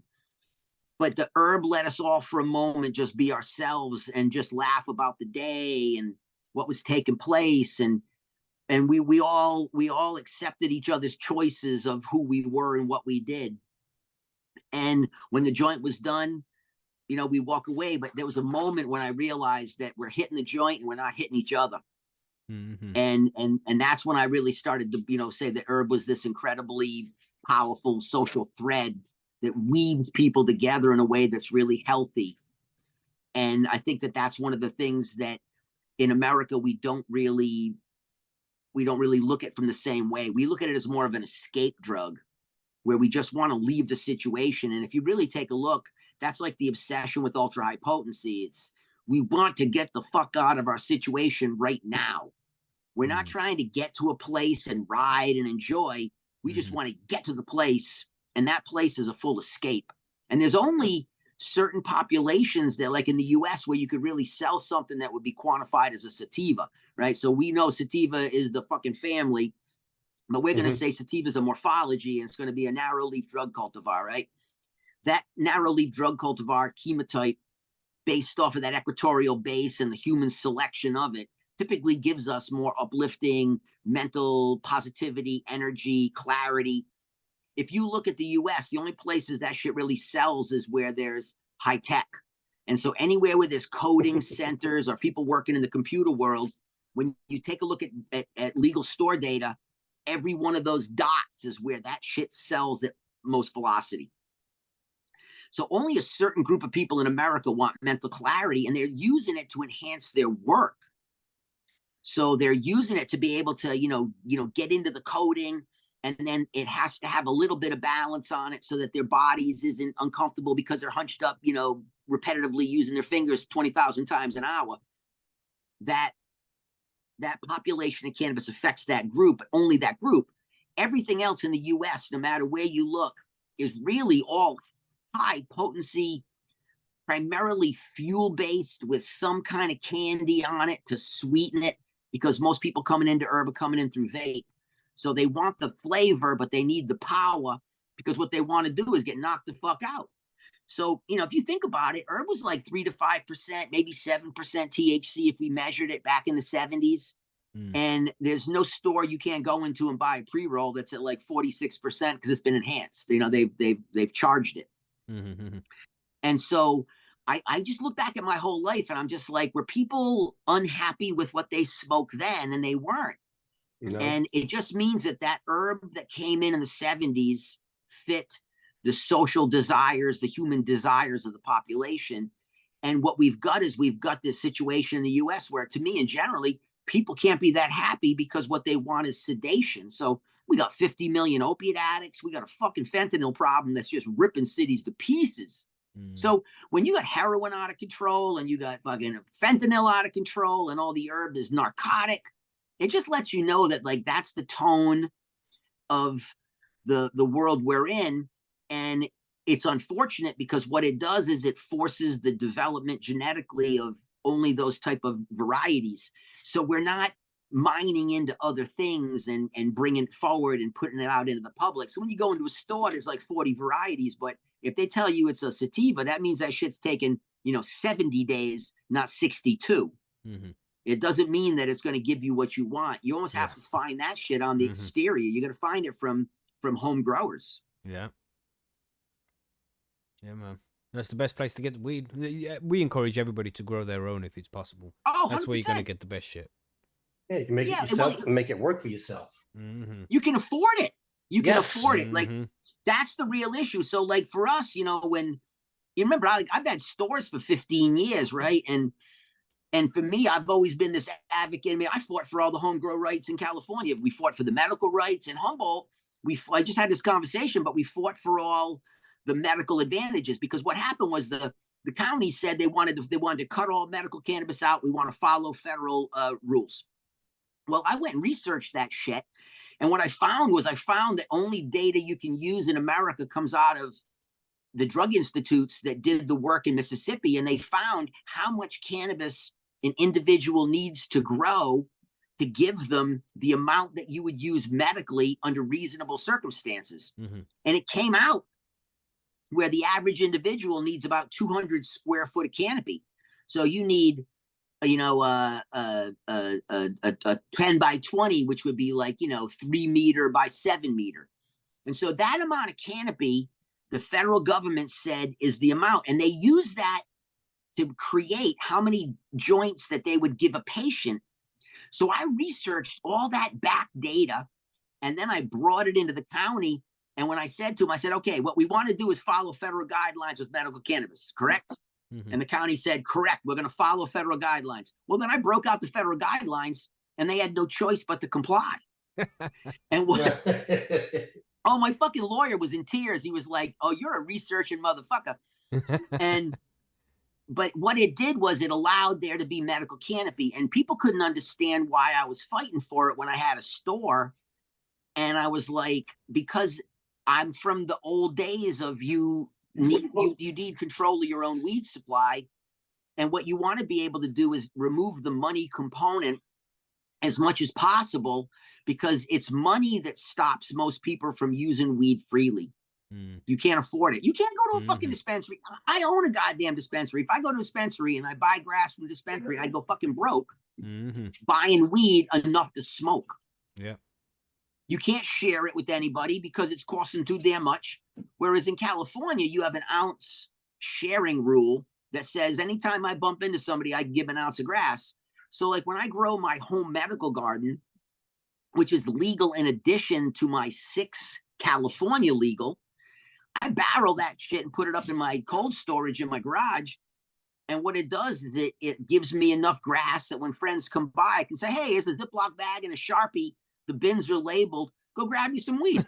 Because I'm not selling this shit, right? And I can't smoke this much pot, but I've been a dope grower my whole life, so there's no fucking way I'm not going to grow the amount that I can grow. Yeah. And I think that all people should have that right. And that's why we fought for it so heavily in county. And then I went at it medically with California. So California, we locked in all medical rights so that you can't remove them via legality. So like Washington State, what they did was they had a thriving medical program. They create legalization, but then they said, we're going to wipe the medical program out because there's no need. And really it was driven by tax revenue. If you were in medical, you paid less tax. Therefore, the stores didn't make as much money. Therefore, the government didn't get as much tax extraction. So they completely wiped out the whole medical program. And then they had all your addresses. They went to your fucking house and checked you out. So it was this crazy persecution. And I saw it happen. And the group in San Francisco that put the original medical cannabis came in, and they were getting older. And they asked me, they said, hey, you're still young. You're in your 40s. Could you help us do this? Could you help us fight to create a true medical program that is fucking law in California? And we did, and we succeeded.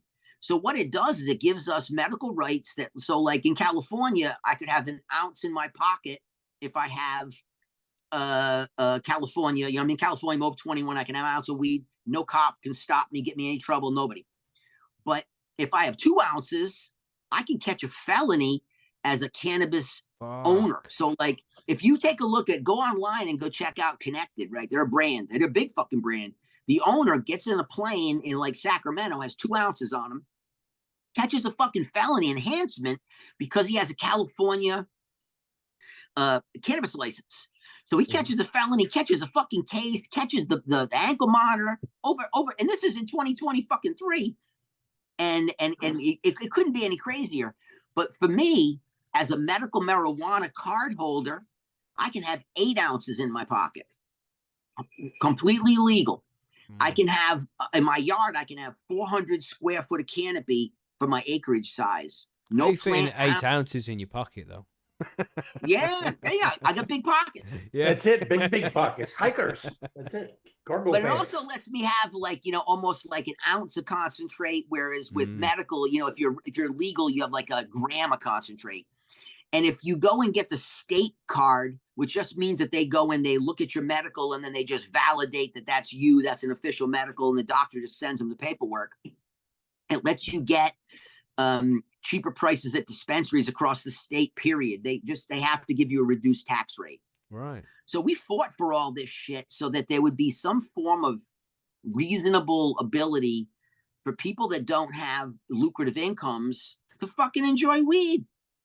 It got so expensive that, you know, how do you use it? And if you are in certain circumstances like pain management, you're needing to smoke, you know, every hour and a half. That means you're smoking 10 joints a day, or you're vaping X amount a day. You can't do that shit through the dispensary. You have to rely on compassion programs, and we ran them, and it was just brutal to see people. I mean, I just remember this one old lady that came in, and and she came in, and in the compassion program, you would just ask, "Is there any compassion today?" And she had got there late, and there was no official herb to give her in the store through the program. And I'd come out of my office and I came down into the floor, and I was standing there talking to the staff. And the guy that was talking to was a really good dude, but his answer to her question was, "We have no compassion today." And she sat down on the floor and cried. Oh, lame. And I sat there and I was just like, what the fuck, man? Like, it was profound, because I sure as fuck didn't expect to see her break down like that. And the answer was so real. We have no compassion because you can't give all the herb away you grow at a business, or you're fucking out of business. And so what I did is I created, at that facility that I managed, I created my own compassion program on top of the official compassion program, where we started tying in with all kinds of other growers like me that were like historically larger than normal. And we made sure there was always herb hidden at in my office, that when we ran out, there was never not herb to provide to people that were in that case, because I can still see that old lady sinking down on the floor and just fucking weeping. And I was like, whoa, we can't do this shit. So, I mean, I went to my car and grabbed my own fucking grass and went out to her and said, "Hey, look, here's a bag of weed, sis. It's okay. Let us try to make the program more effective for people like you," because she had real need and there was just no way to satisfy it. And so those experiences in medical cannabis changed me from what I used to believe cannabis to be and how we used to work and deal with it, to really what I realized it was needed was, for so many, it's a true medicine that without it, their life is impacted so negatively that there's no replacement. Yeah. And for me, it's a quality of life enhancer. But if I don't have herb for a couple days, I don't fucking break down and have like real problems. I don't have mental issues. I'm not having, you know, I'm a fucking nut every day. You have it because you enjoy it, not necessarily need it. Yeah, and I believe that, like, I need the enjoyment, but for some of the people, what I learned was it was a critical component to their life, because it allowed them to eat food, it allowed them to sleep, it removed depression, it allowed them to turn off the mental flow. Yeah. It gave them what they needed that they couldn't get from pharmaceuticals. And for so many, they had been heavily pharmaceutically treated for years. And what had happened is the body started to reject the medicine because it was organ damage. And so and I mean, I'm getting this education from the people because I'm speaking to them and I'm asking, like, why are you so emphatic about what you want here? And they would come in and show me the number of pills they had been on prior and how they had replaced all these pills with cannabis. And they said, this is my problem. I have this issue. I take this medicine. But when you take this medicine, it creates this problem. So I have to take this medicine. That medicine creates this problem, and I have to take this medicine. And so you end up taking like 6 different things to deal with the one problem you have. And each one of those things are a toxin in some degree. And over the course of time, it loses not just its efficacy, but it also becomes a contaminant. And that's when I really started to understand the complexity of herb in its bigger picture of just how vital it was as a homeopathic medicine for so many. And to me, it's a human right to have it. So even though I have a storefront, I'd rather if every single person that bought herb from me had their own grow as well. And you only came in to buy what you needed that you couldn't get. Yeah, that's it. Like now and again, you might. I'm sitting here. I got forbidden strawberry, but if I'm like, really fancy some purple haze today, you go down and you pick up a little bit of purple haze. But you've got your backup supply of whatever you've grown. But it's nice to have the opportunity to go out there and try different things. Go grab a little piece 100%. Of hash. Yeah, things you can't produce. And so we can make a lot of stuff, but like, if you really like some high quality extract, it's a little expensive because, when you're talking about like a modern extract, you're freeze drying it so you can capture the cold. You're capturing all the metabolites that are temperature sensitive. And so a freeze dryer is going to cost you like, $5,000 if you got a good pump on it. And then you're going to need a rosin press. And so now you're talking another, say, $1,000 for a good press. So all of a sudden you're into this $6,000 to just make the product. And yes, you'll be able to, have this, but then you got to learn how to walk it. You got to make your wash. You got to have the space. You got to have the ability. And at the end of the day, do you smoke that much of that product? And if you do, then you amortize that cost over time.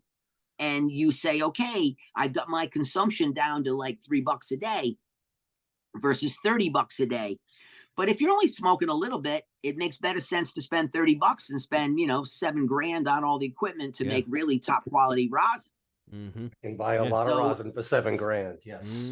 Yeah. I mean, when you get down to it, that's what it costs. So like, I like to make hash. I mean, I've been making hash for years, but I don't consider myself a hash maker at all because, I'm from a trades background, and in trade background, you're a specialist at something. So you can be a general contractor, but you usually have a speciality. And in that thing, you have a good developed skill set and you're comfortable with it. And if you're comfortable with it and you had to work to get it, it means you respect every other skill set. So just because I know how to run Romex doesn't make me an electrician. And so just because I know how to extract resin from leaf doesn't make me a true hash master, because to me, that's what you do. You spend every day making hash. And so I think I make good hash, but what I do is I wait and I make it in the wintertime when it's cold outside. And this way, what I'm able to do is I'm able to take the material and do all the work in like 40-degree weather. And so it lets me do the wash and it lets me do the dry and it lets me do all of it in this drier, colder climate. So I don't have to go spend $5,000 on a freeze dryer. Because I just like, do I really need that? And I don't.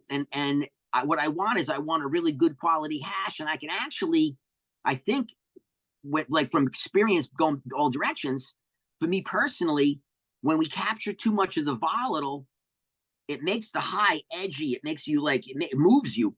And for me at my age, I want a little smoother feel. I don't want to be rocked with it so much. So it's the delivery. The cannabinoids are pretty much consistent, but the volatiles that we capture from frozen, when you concentrate and put them in, that's the delivery system. That's kind of like the highway, and it's delivering the drug effect. And for me, some of that intensity is as balanced as I'd like it to be. And when I was younger, I seemed to enjoy it more, but I enjoy it less now that I'm older.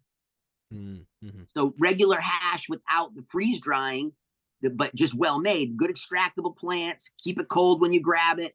and then produce it in the cold, and then don't heat it while it's being dried. And then that product to me gives me like a really balanced killer effect. So I like to make, temple balls of that, and then I can bust into them throughout the year. Oh, Right. Nice. How many temple balls do you make? Do you have like a collection of them? Depends.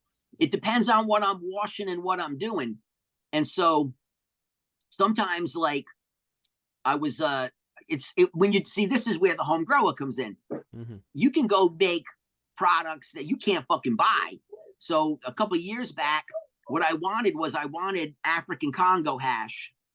So I had this Roberts Creek Congo plant that was phenomenal Congolese plant. But what I wanted was hash from that, so I could experience that as a concentrate. And we're talking like, 0.8 yield kind of shit. So you get, like a percentage wise. So you're not getting a fucking lot of resin out of these things that are going to wash well. But so I washed a fucking monstrous plant just to create that product. And it gave me a couple golf balls. But golf balls that I just finished, that was probably like 2-3 years ago. I just finished the last of those golf balls because just a little peel off of it exploded. And the high was fucking searing. I mean, like, it was just this pulsing, throbbing. Your hair would rise up on your arms and on my back too. I'm hairy, right? So the hair on my back would rise up, and I just loved the way it delivered, but it was thicker and more balanced because of the aging and the way it had been made. And so what's kind of cool too is I'm in a region where everybody's making hash, everybody's growing weed. So I get to produce product that I like, and then I get to share it with other farmers who grow their own home grow too. And we all get to trade hash balls. And so, you'll throw somebody a big marble of something, and they'll throw you something back, and you'll just take a Sharpie and write on the seal what it was, who gave it to you. And then you just throw it in your storage. Damn. And all of a sudden, and sometimes you forget you have it, and you're digging through your cold storage, and you're like, oh, and you get all happy like a little kid, and you're dancing, and then you go smoke it. And because you haven't smoked that profile recently, it just fucking nails you. Yeah, you and stop so dancing. You're swooning in love, man. It's like, new romance. Mm-mm. So it's a gift to be able to live in a place where you can do that. Yeah. And for indoor, it's expensive, but for outdoor, especially, you can do your 6, but everyone I know, there is no medical qualification. No doctor is qualified to tell you that cannabis is right or wrong for you. You alone have to determine that. You have to use the product and say, does it or does it not enhance my situation? And when you're using it in that regard for homeopathic health, that's fucking medicine. You're using it as a product to increase the quality of your well-being. And so to me, everyone should go and get a medical card, and they're $35. So a $35 license a year lets me have, a 400 square foot canopy. So that's, 3 meter by 9 meter. So a 3 by 9 meter plastic. Yeah, in my fucking yard, legal. Now I could have every government agency come in, and it's completely, even the feds, because the feds have a relationship with states that have programs where, as long as the state's program is operating under the auspices it should, the Fed will not get involved in it. And all I have to do then is make sure that I don't play fuck around. And fuck around just means I could go get some enhancements and say that I have to bathe in cannabis juice, so therefore I need to have 3 times the normal amount. I don't do that. I just make sure that I have the amount that lets me have 0 fucking issues, where every drug task force could come in my yard, and when they see the paperwork and they see that I've clearly measured out the area, that's it. That's it. There. That's the fucking end of it. And I can have all of that weed in my house, so I don't have a limit. We created no limits on how much you can hold. Nice. So that's good. Yeah, because 6 plants in California could give you you can get 60 pounds. Mm-hmm. I know, that's just it, man. 6, Right? how big are 6 plants? Yeah. Huge. You got to see the ones. We yeah. fucking grow big. I get probably I like the ones I get for my own head are like 1.5 pounds too. Yeah. because I don't need 60 goddamn pounds. And 60 Right. pound plants are a pain in the ass to grow because I'm fucking short. So when I start getting over 6 feet and shit, I got to get up on a stage, you know? So I want something that's, 7 feet and then, cylindrical. Right. But- and never mention it. You don't mention the trimming. There you Yeah. And a lot of it is, well, if it's yours and you're not selling it, all you're really doing is you're cutting the plant, you're hanging it, and then you basically rough bucket to where you're breaking it off and you're breaking off all your major fans, but you're leaving all your small finger leaves. And what it does then is then I take it and they make these giant turkey bags. And they also make these lawn bags that are sealed inside with the material. And I put those inside containers. And then I can just put the herb in it, but I don't compress it. And then I let it sit in the space and off gas and stabilize. Because like when you cure an herb, you can cure the room. You don't got to cure the bag. So if I control the room environment, I'm controlling the bag environment. Okay. So I just control the room environment. It lets everything in the space breathe naturally. And then once I get to where I think I have stability and everything is right, I can then seal that barrel up and keep it cool. And that shit's going to stay good for time. And so then when I want to break it out, I just break it out. And then you just, if you want to, clean it up, you just take your scissors and you knock a few leaves off, and now it's ready to be ground or used. But that way it's not laborious. So me and my relatives, we sit down and just buck all this stuff up, bend it all up. And now we have herb for a whole family for a year. And when people come by to visit that don't have what we have, we can say, hey, you seem to really like that particular batch. Well, in the garage, that's fucking labeled, and here's a Sharpie, and here's a Ziploc bag, and go grab you a big handful. Yeah. And then you got people holding handfuls of weed, and they almost want to cry because to them, that would be probably, $600, $800. Yeah. Right. And who to the a fuck grower, has it's 600 nothing. bucks? Yeah. Yeah. No, To a grower, it's the just what we sun do. grew it.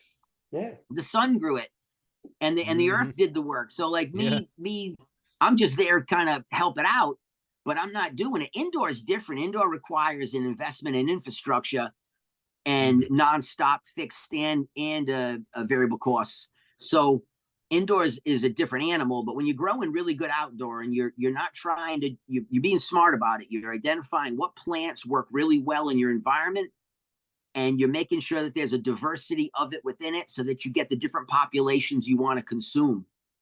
And it's this process. And some things you just can't grow here at our 39 latitude.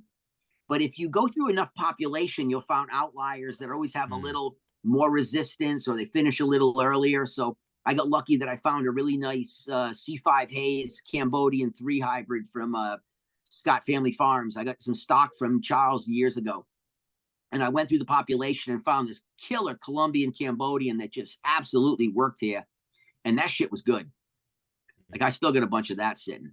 And it's just got this lucid high, but it grabs you. Like it's and the thing is, you couldn't sell it. Doesn't have the right visuals. So you wouldn't be able to sell it in today's market. Only dope smoking freaks would really be able to understand it. But when people come to visit the house and they're all smoking and they go, man, that's the shit I really liked. They don't give a fuck what it looks like, and they don't care that it's open structure. They don't care that it's not colored the right way. What they know is that the flavor was on point and the high was absolutely what they desired. Can't beat that sun-grown shit. It's just so natural, the way nature intended, man.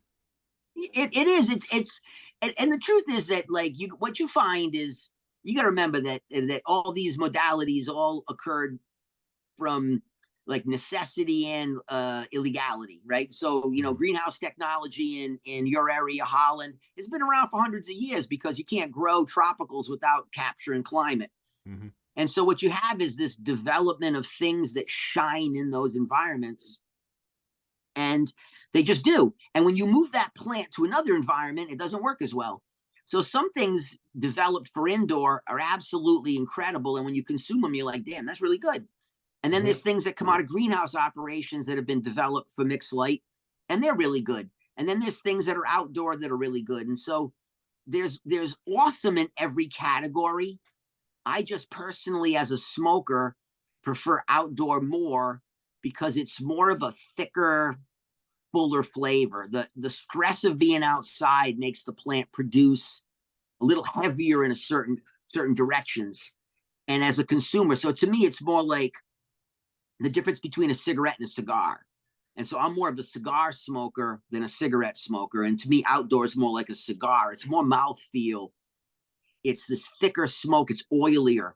It has more waxes. The burnability is better. When you light good outdoor up, that joint doesn't go out for a while. You can smoke and put it down and go in the other room and come back, and that shit's still burning. It's because of all the waxes and fats that the plant had to produce to live in the environment. Mm-hmm. For a lot of people, that's heavier than they like. And if you look at like wine populations, 80% of the people like a lighter wine and only 20% like a really heavy, thick, full cab. But the reality is it's in those thick, full, heavy wines that you have by far the absolute highest price point. So the people who really, really, really drink wine and love wine, they gravitate to these more profound positions as they mature in palate. And that's kind of how I saw outdoor as I knew outdoor as a kid, grow outdoor. And then we go into the indoor era for me, like around 89, right? So indoor era from that point forward. And when I started experiencing outdoor from hippies that were doing biologically grown plants that they had bred to thrive in the environment, was when I really started to get this differentiation. And it was kind of like the first time I got to smoke a living soil indoor. And that shit would have been in the mid 90s. But it was the same thing. It was this old greasy looking hair dude, looked like he hadn't had a bath in a year. But goddamn, he could grow some unbelievable weed.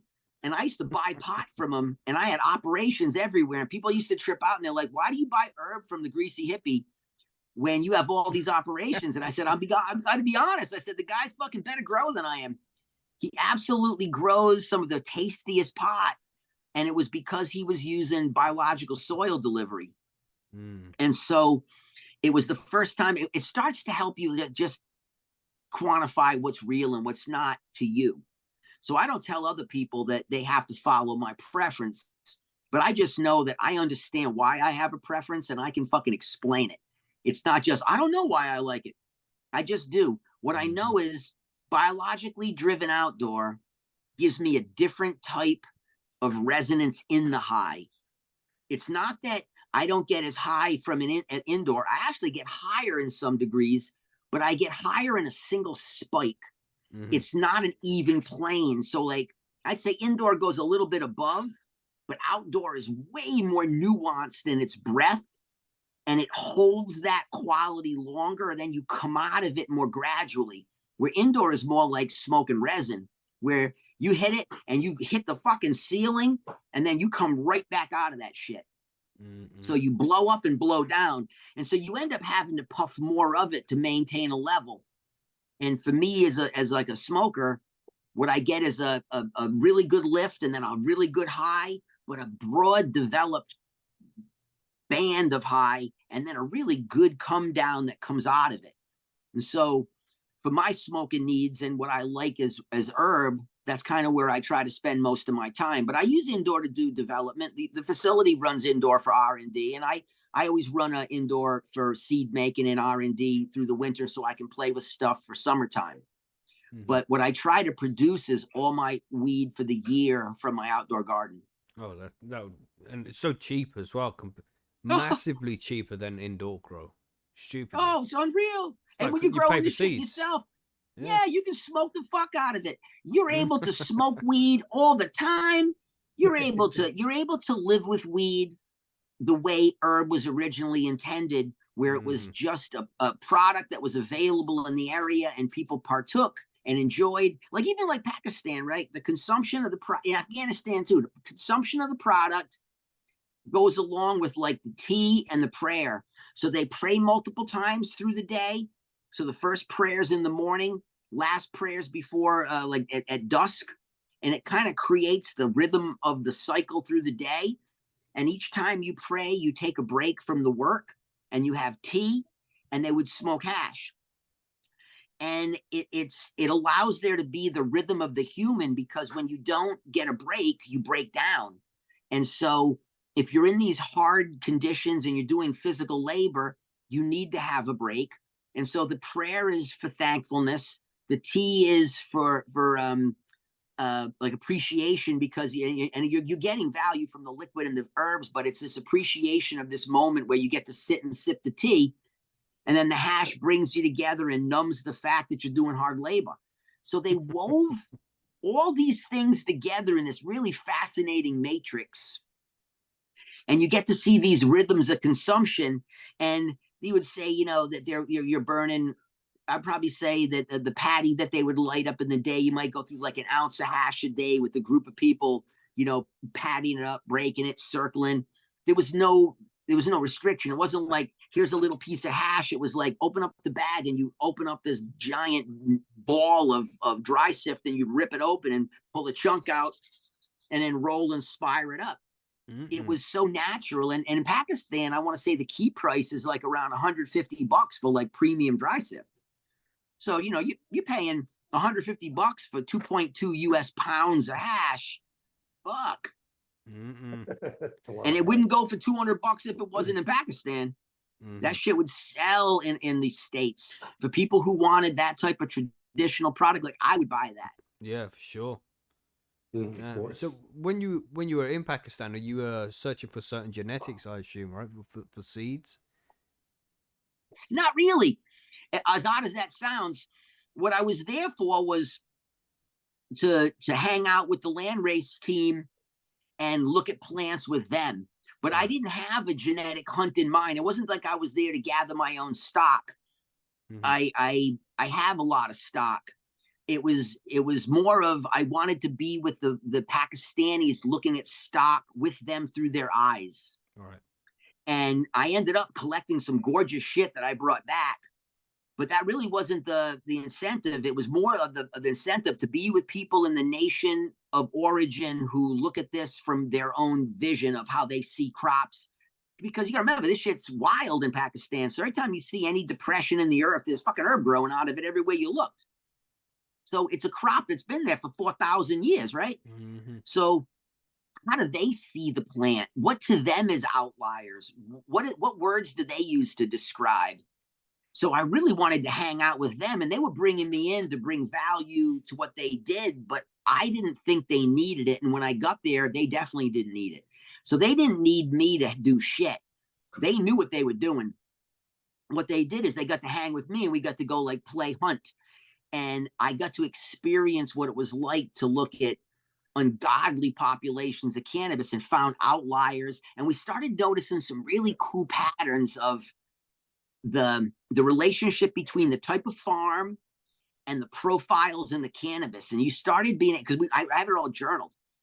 And so I was like, whoa, you would see, crops that grew pomegranate had different flavor profiles than the crops that grew potatoes. But we would look at multiple pomegranate crops, multiple potato crops, and then there would be a half acre, quarter acre cannabis next to it, part of the farmer's crop.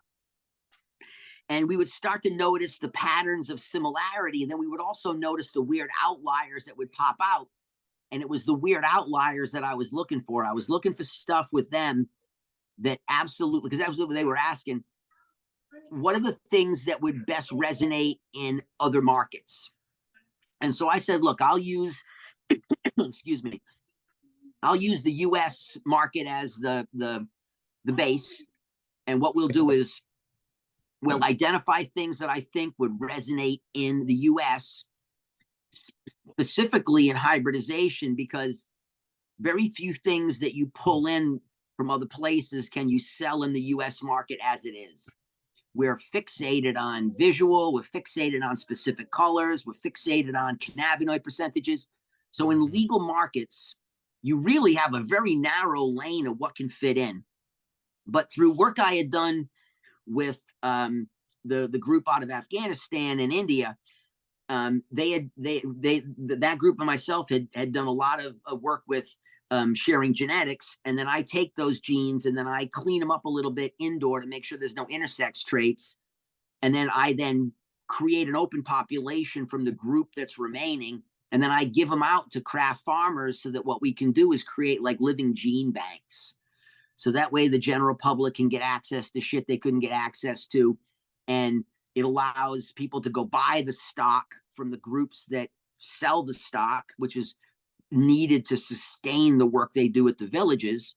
And so what I do is I just do my end of it for free and share it.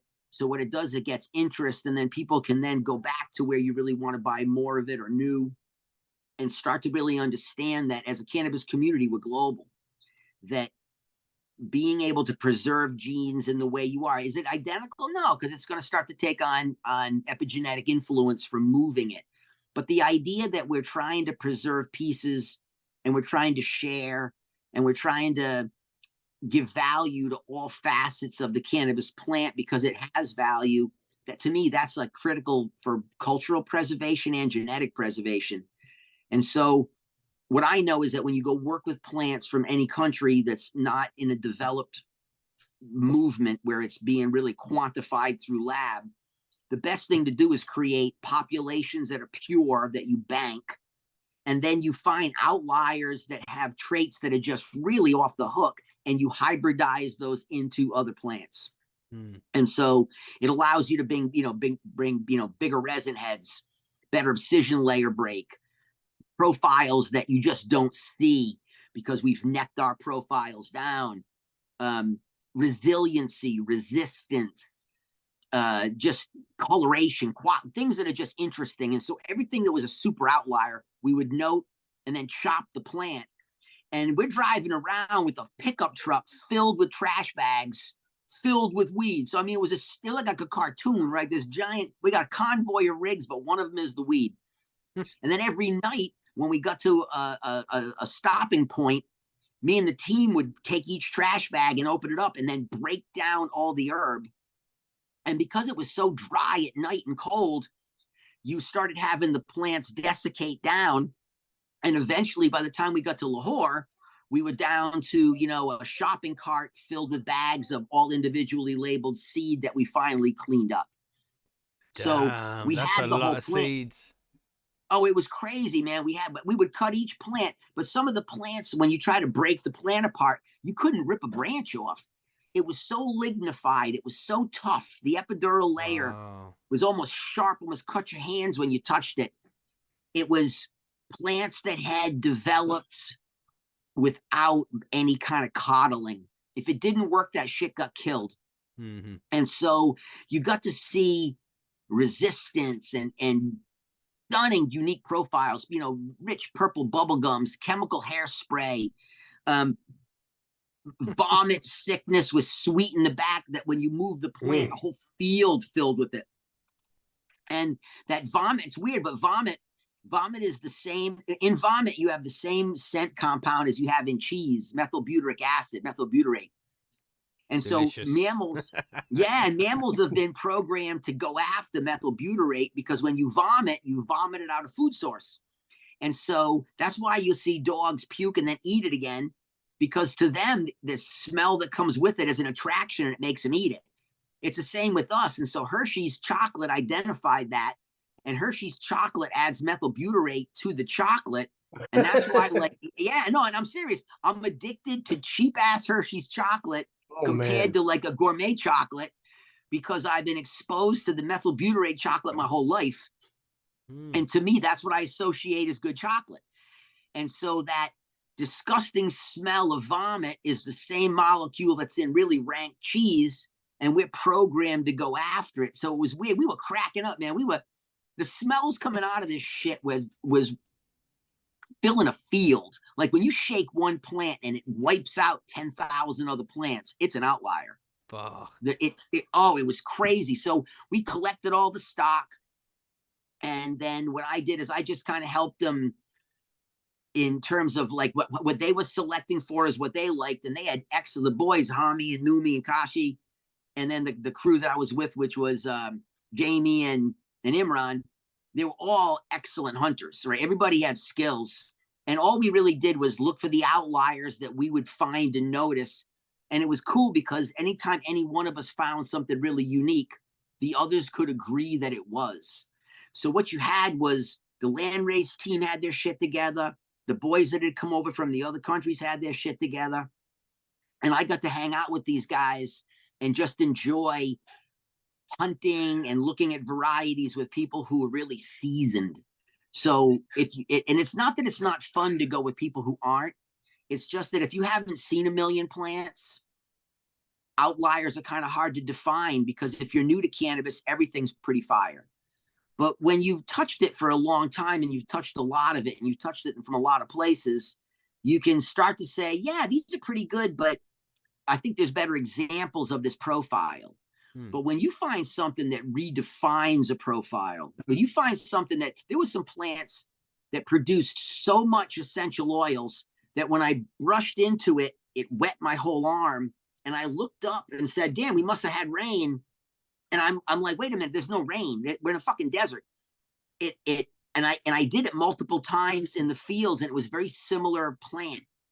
But that gene was cycling in these fields, and it expressed itself in limited population density.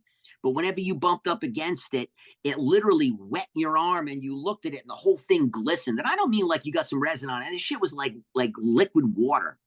And so I made sure we got that one, because that stuff is that's killer. It's terrible for hash, but phenomenal for joint. God damn, man. It just sounds like an awesome time to just head out to Pakistan, go take these journeys. What was the name of the company again? Let's Be Friends Pakistan. You can go on IG and hit them up. Sweet. And then Landrace Genetics is friends of theirs that do the cannabis hunting. And so the groups are all friends, and they just absolutely wanted to show the world Pakistan in a better way that's been portrayed. And it was such a good time that I'm like, damn, I wish I lived closer. It was like, I want to say it took us 13 and a half hours to go from LA to Dubai, and then Dubai to Pakistan was probably 3.5. So you got like, 16 and a half, 17-hour journey. So it's a trip, but it was beautiful. Go there in like September, and because there'll be hash. You can see the crops, but you'll be able to access smoke. But the weather will be stunning. It'll be warm. T-shirt weather, shorts, and you're in the Himalayas. You're in the you're in the top of the world. Like, it's so. I never understood what that meant. Like, I understood it was a mountainous region. I've been all over the world with mountains. I realized that I've never seen a real mountain until I was there. I was like, I've been on foothills. Humboldt to me was mountainous. Yeah, no, these are more like little kitty hills. That shit was like something out of fantasy land. And every time you turned around, you saw another peak exploding over the top of the other ones. Damn. And the Silk Route tracks you all through this. You take the Karakoram Highway, and the Karakoram Highway was like the original Silk Road. And in the 60s, in Vietnam wartime, America abandoned Pakistan as a financial supporter, and China became Pakistan's financial supporter and helped Pakistan survive that transition.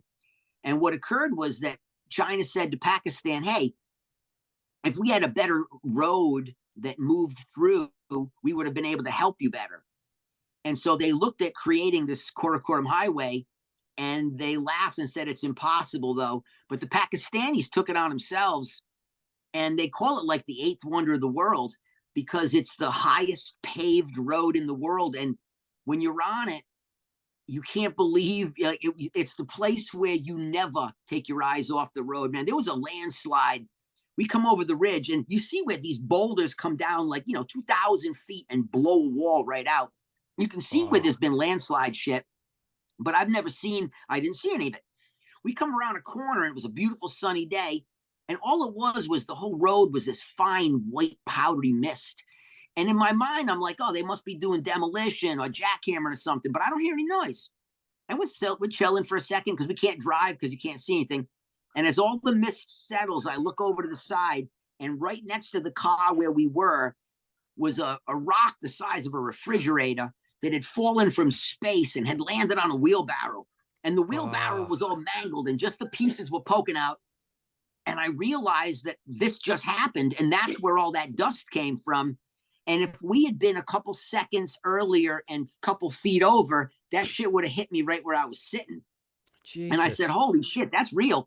So then we're driving, and it gets a little darker. And all of a sudden, all these cars are backed up, and we get out, and there was another landslide that completely sealed off the road. And so all the Pakistani dudes hopped out, and they cleaned the road, and everybody got out of the vehicles, and each vehicle would go by itself, so that if it went over the side of the mountain and fell 1,000 feet, only the driver would die. So and it was just such a normal approach to life. They were like, okay, if we have to lose someone, let's just lose one. Man, it all sounded so good until a couple of minutes ago, and now I don't want to go No, it anymore. was okay. You know? It was okay because you don't have to go that far, right? So like, remember, we're traveling 3,000 kilometers. So if you don't go through some of these transition routes, you don't have to deal with some of this unbelievable verticality on the road. Yeah. And it was interesting because it helps you understand the attitude of mountain dwellers about the fragility of life and how things matter. It was kind of like when I was hanging out with my Japanese partner, and they were explaining to me the concept behind Japanese culture, where in the feudal era, it was so violent and so dangerous that you could die at any moment through war. And what it did is it created a culture of people who were very polite, and what they said had weight because it might be the last time you saw that person or the last thing they heard from you. And what they wanted those words to have meaning, and they didn't want to be seen in a negative light. And so Japan forms this supernaturally polite society based off of the realization that might be the last shit that comes out of your mouth. And so the landslide that we got to see, and then the one that we saw rolling down, it just helped me understand so much of why the people in the mountains are so kind and good to each other, because the mountains are so massive and powerful that if you didn't have help to clear the road, you'd be stuck. And it was absolutely unreal. So yeah, no, you don't have to go through any dangerous shit. We just covered an unusually large portion. And I mean, we went at it. But you could come in to Islamabad, then head over to like Hunza, and it would be totally safe. And the Hunza Valley is considered one of the places in the world where humans, have this exceptionally long life. So there was many people that have been recorded to live over 120 years. Matter of fact, we ate dinner there with some villagers, and when the food came out, it came out in this big pot. And I thought it was like a metal pot because it was all carved, ornately carved. And what they said was, no, Kev, this is hand carved out of stone, and it's a 1,000-year-old pot. Wow. And what they do is they take that stone pot and they put it in a kiln till it's glowing red. Then they put all the food ingredients in it, and it cooks inside that red hot stone. But I was afraid to touch the pot after they told me it was 1,000 years old. And I was like, whoa, they said, no, we got wooden spoons, so you don't have to break it. But I was like, I don't even want to touch a damn thing because I knew that I would break the 1,000-year-old pot. You know what I mean? He was like, no, the American came over and fucked it all up. These goddamn Americans. That's right. Kevin Levy's like, we used to have a 1,000-year-old pot, but it was a 1,000-year-old pot. It blew my mind. It was a millennia of people eating out of it, and they only broke it out for special occasions, special guests. Wow. But it was this phenomenal stew. But it was just how I thought it was metal because you could see all these carvings, but it had all been hand carved, and it was ancient. And it was just this permanency of there was no need to make another pot because that pot worked fine. And as long as we don't break it, we'll have it. And they had it forever. It went from, I don't know how many generations a millennia is, but however many generations a millennia is, that pot had survived it. Crazy shit, man. It sounds like an incredible journey. It was phenomenal. I hope many people have been inspired to go and do it again. But I think there's more to this story as well, but we've already kept you for so long. We've been over a couple of hours now. So we should let you go. But we want to get you back on soon so we can talk more if you would do that. That would be very cool. Oh, yeah. No, I'd love to, man. Yeah, because the thing is that the Pakistan trip, it's such a poignant part of my life because what it did is I've been wanting to go to that region forever because most of the work that I've done in cannabis is with those type of plants. And when I built my farm in Humboldt, I was trying to really replicate those high mountain plains and the plants that shined in them. And I just always had this dream of going to these areas, but with all the war and the issues that we have from especially, US relationships, I just said, fuck, I won't be able to do it in my lifetime because it's just been too turbulent. But when the team from Pakistan hit me up and said, hey, we got this thing, and we chatted for a while, and I realized it was thought out and that what they wanted to do was things that were relatively safe. We were going to stay away from border skirmishes. We were going to make sure we did smart movement.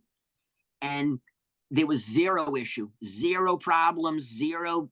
We didn't see any trauma. We didn't see any problems. And like when I'm in other countries, I see some crazy shit, man. The stuff I saw in Colombia in the fucking jungle blew my mind. This, fuck, whoa.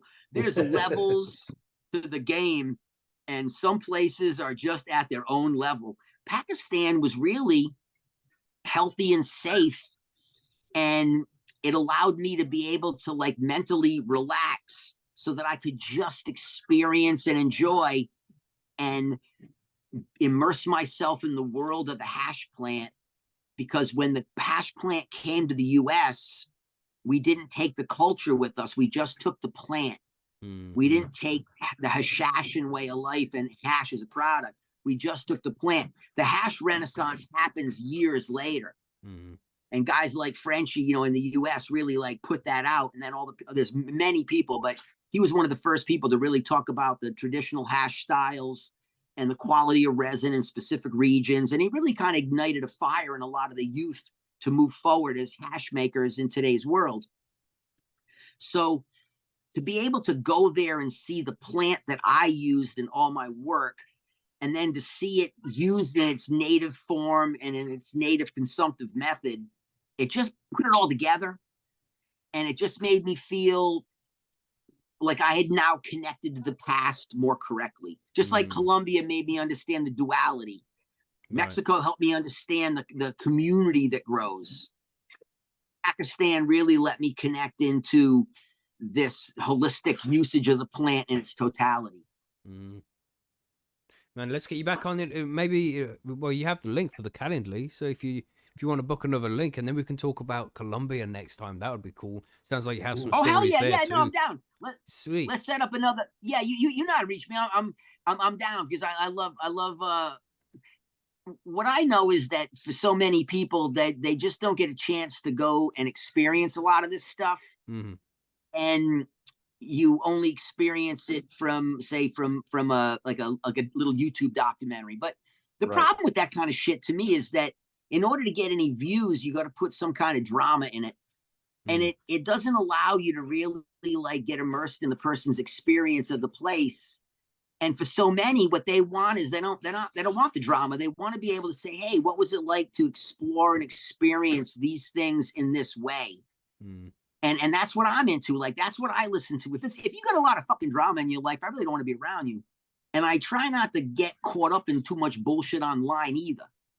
So for me, being able to like talk about places I've been, and we can always talk about the stuff that wasn't good, but I try to spend my effort on what is, so that way I could dive into it as deep as possible and get lost in it.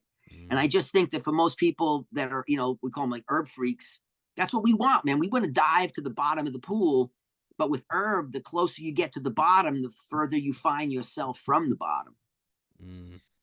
And it requires all of us to be able to really understand and enjoy. So when I get to be around people that explored regions that I didn't, I'm just fascinated when they really take me into the detail of it, and I get to round out my experiences through them.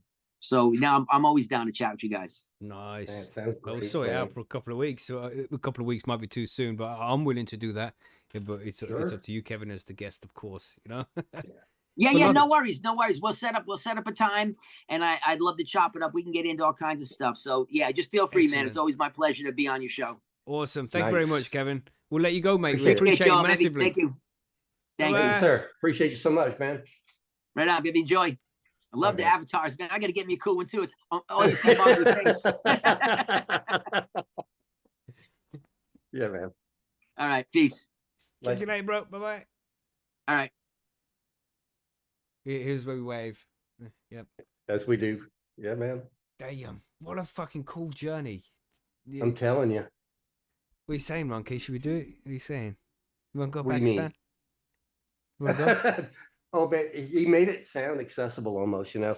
But I do it 100% understand what he is talking about, because I mean the way the State Department makes you believe that you go to Pakistan, you're gonna die. You know, this is just, you know, they travel warnings and all that kind of stuff like that the government's issued. They don't encourage you to travel to Pakistan, but sounds like it's totally safe if you're there for the right reasons. Yeah. You know? And they got that tour group there. So that sounds, Yeah. man, very nice. Very nice. But Yeah.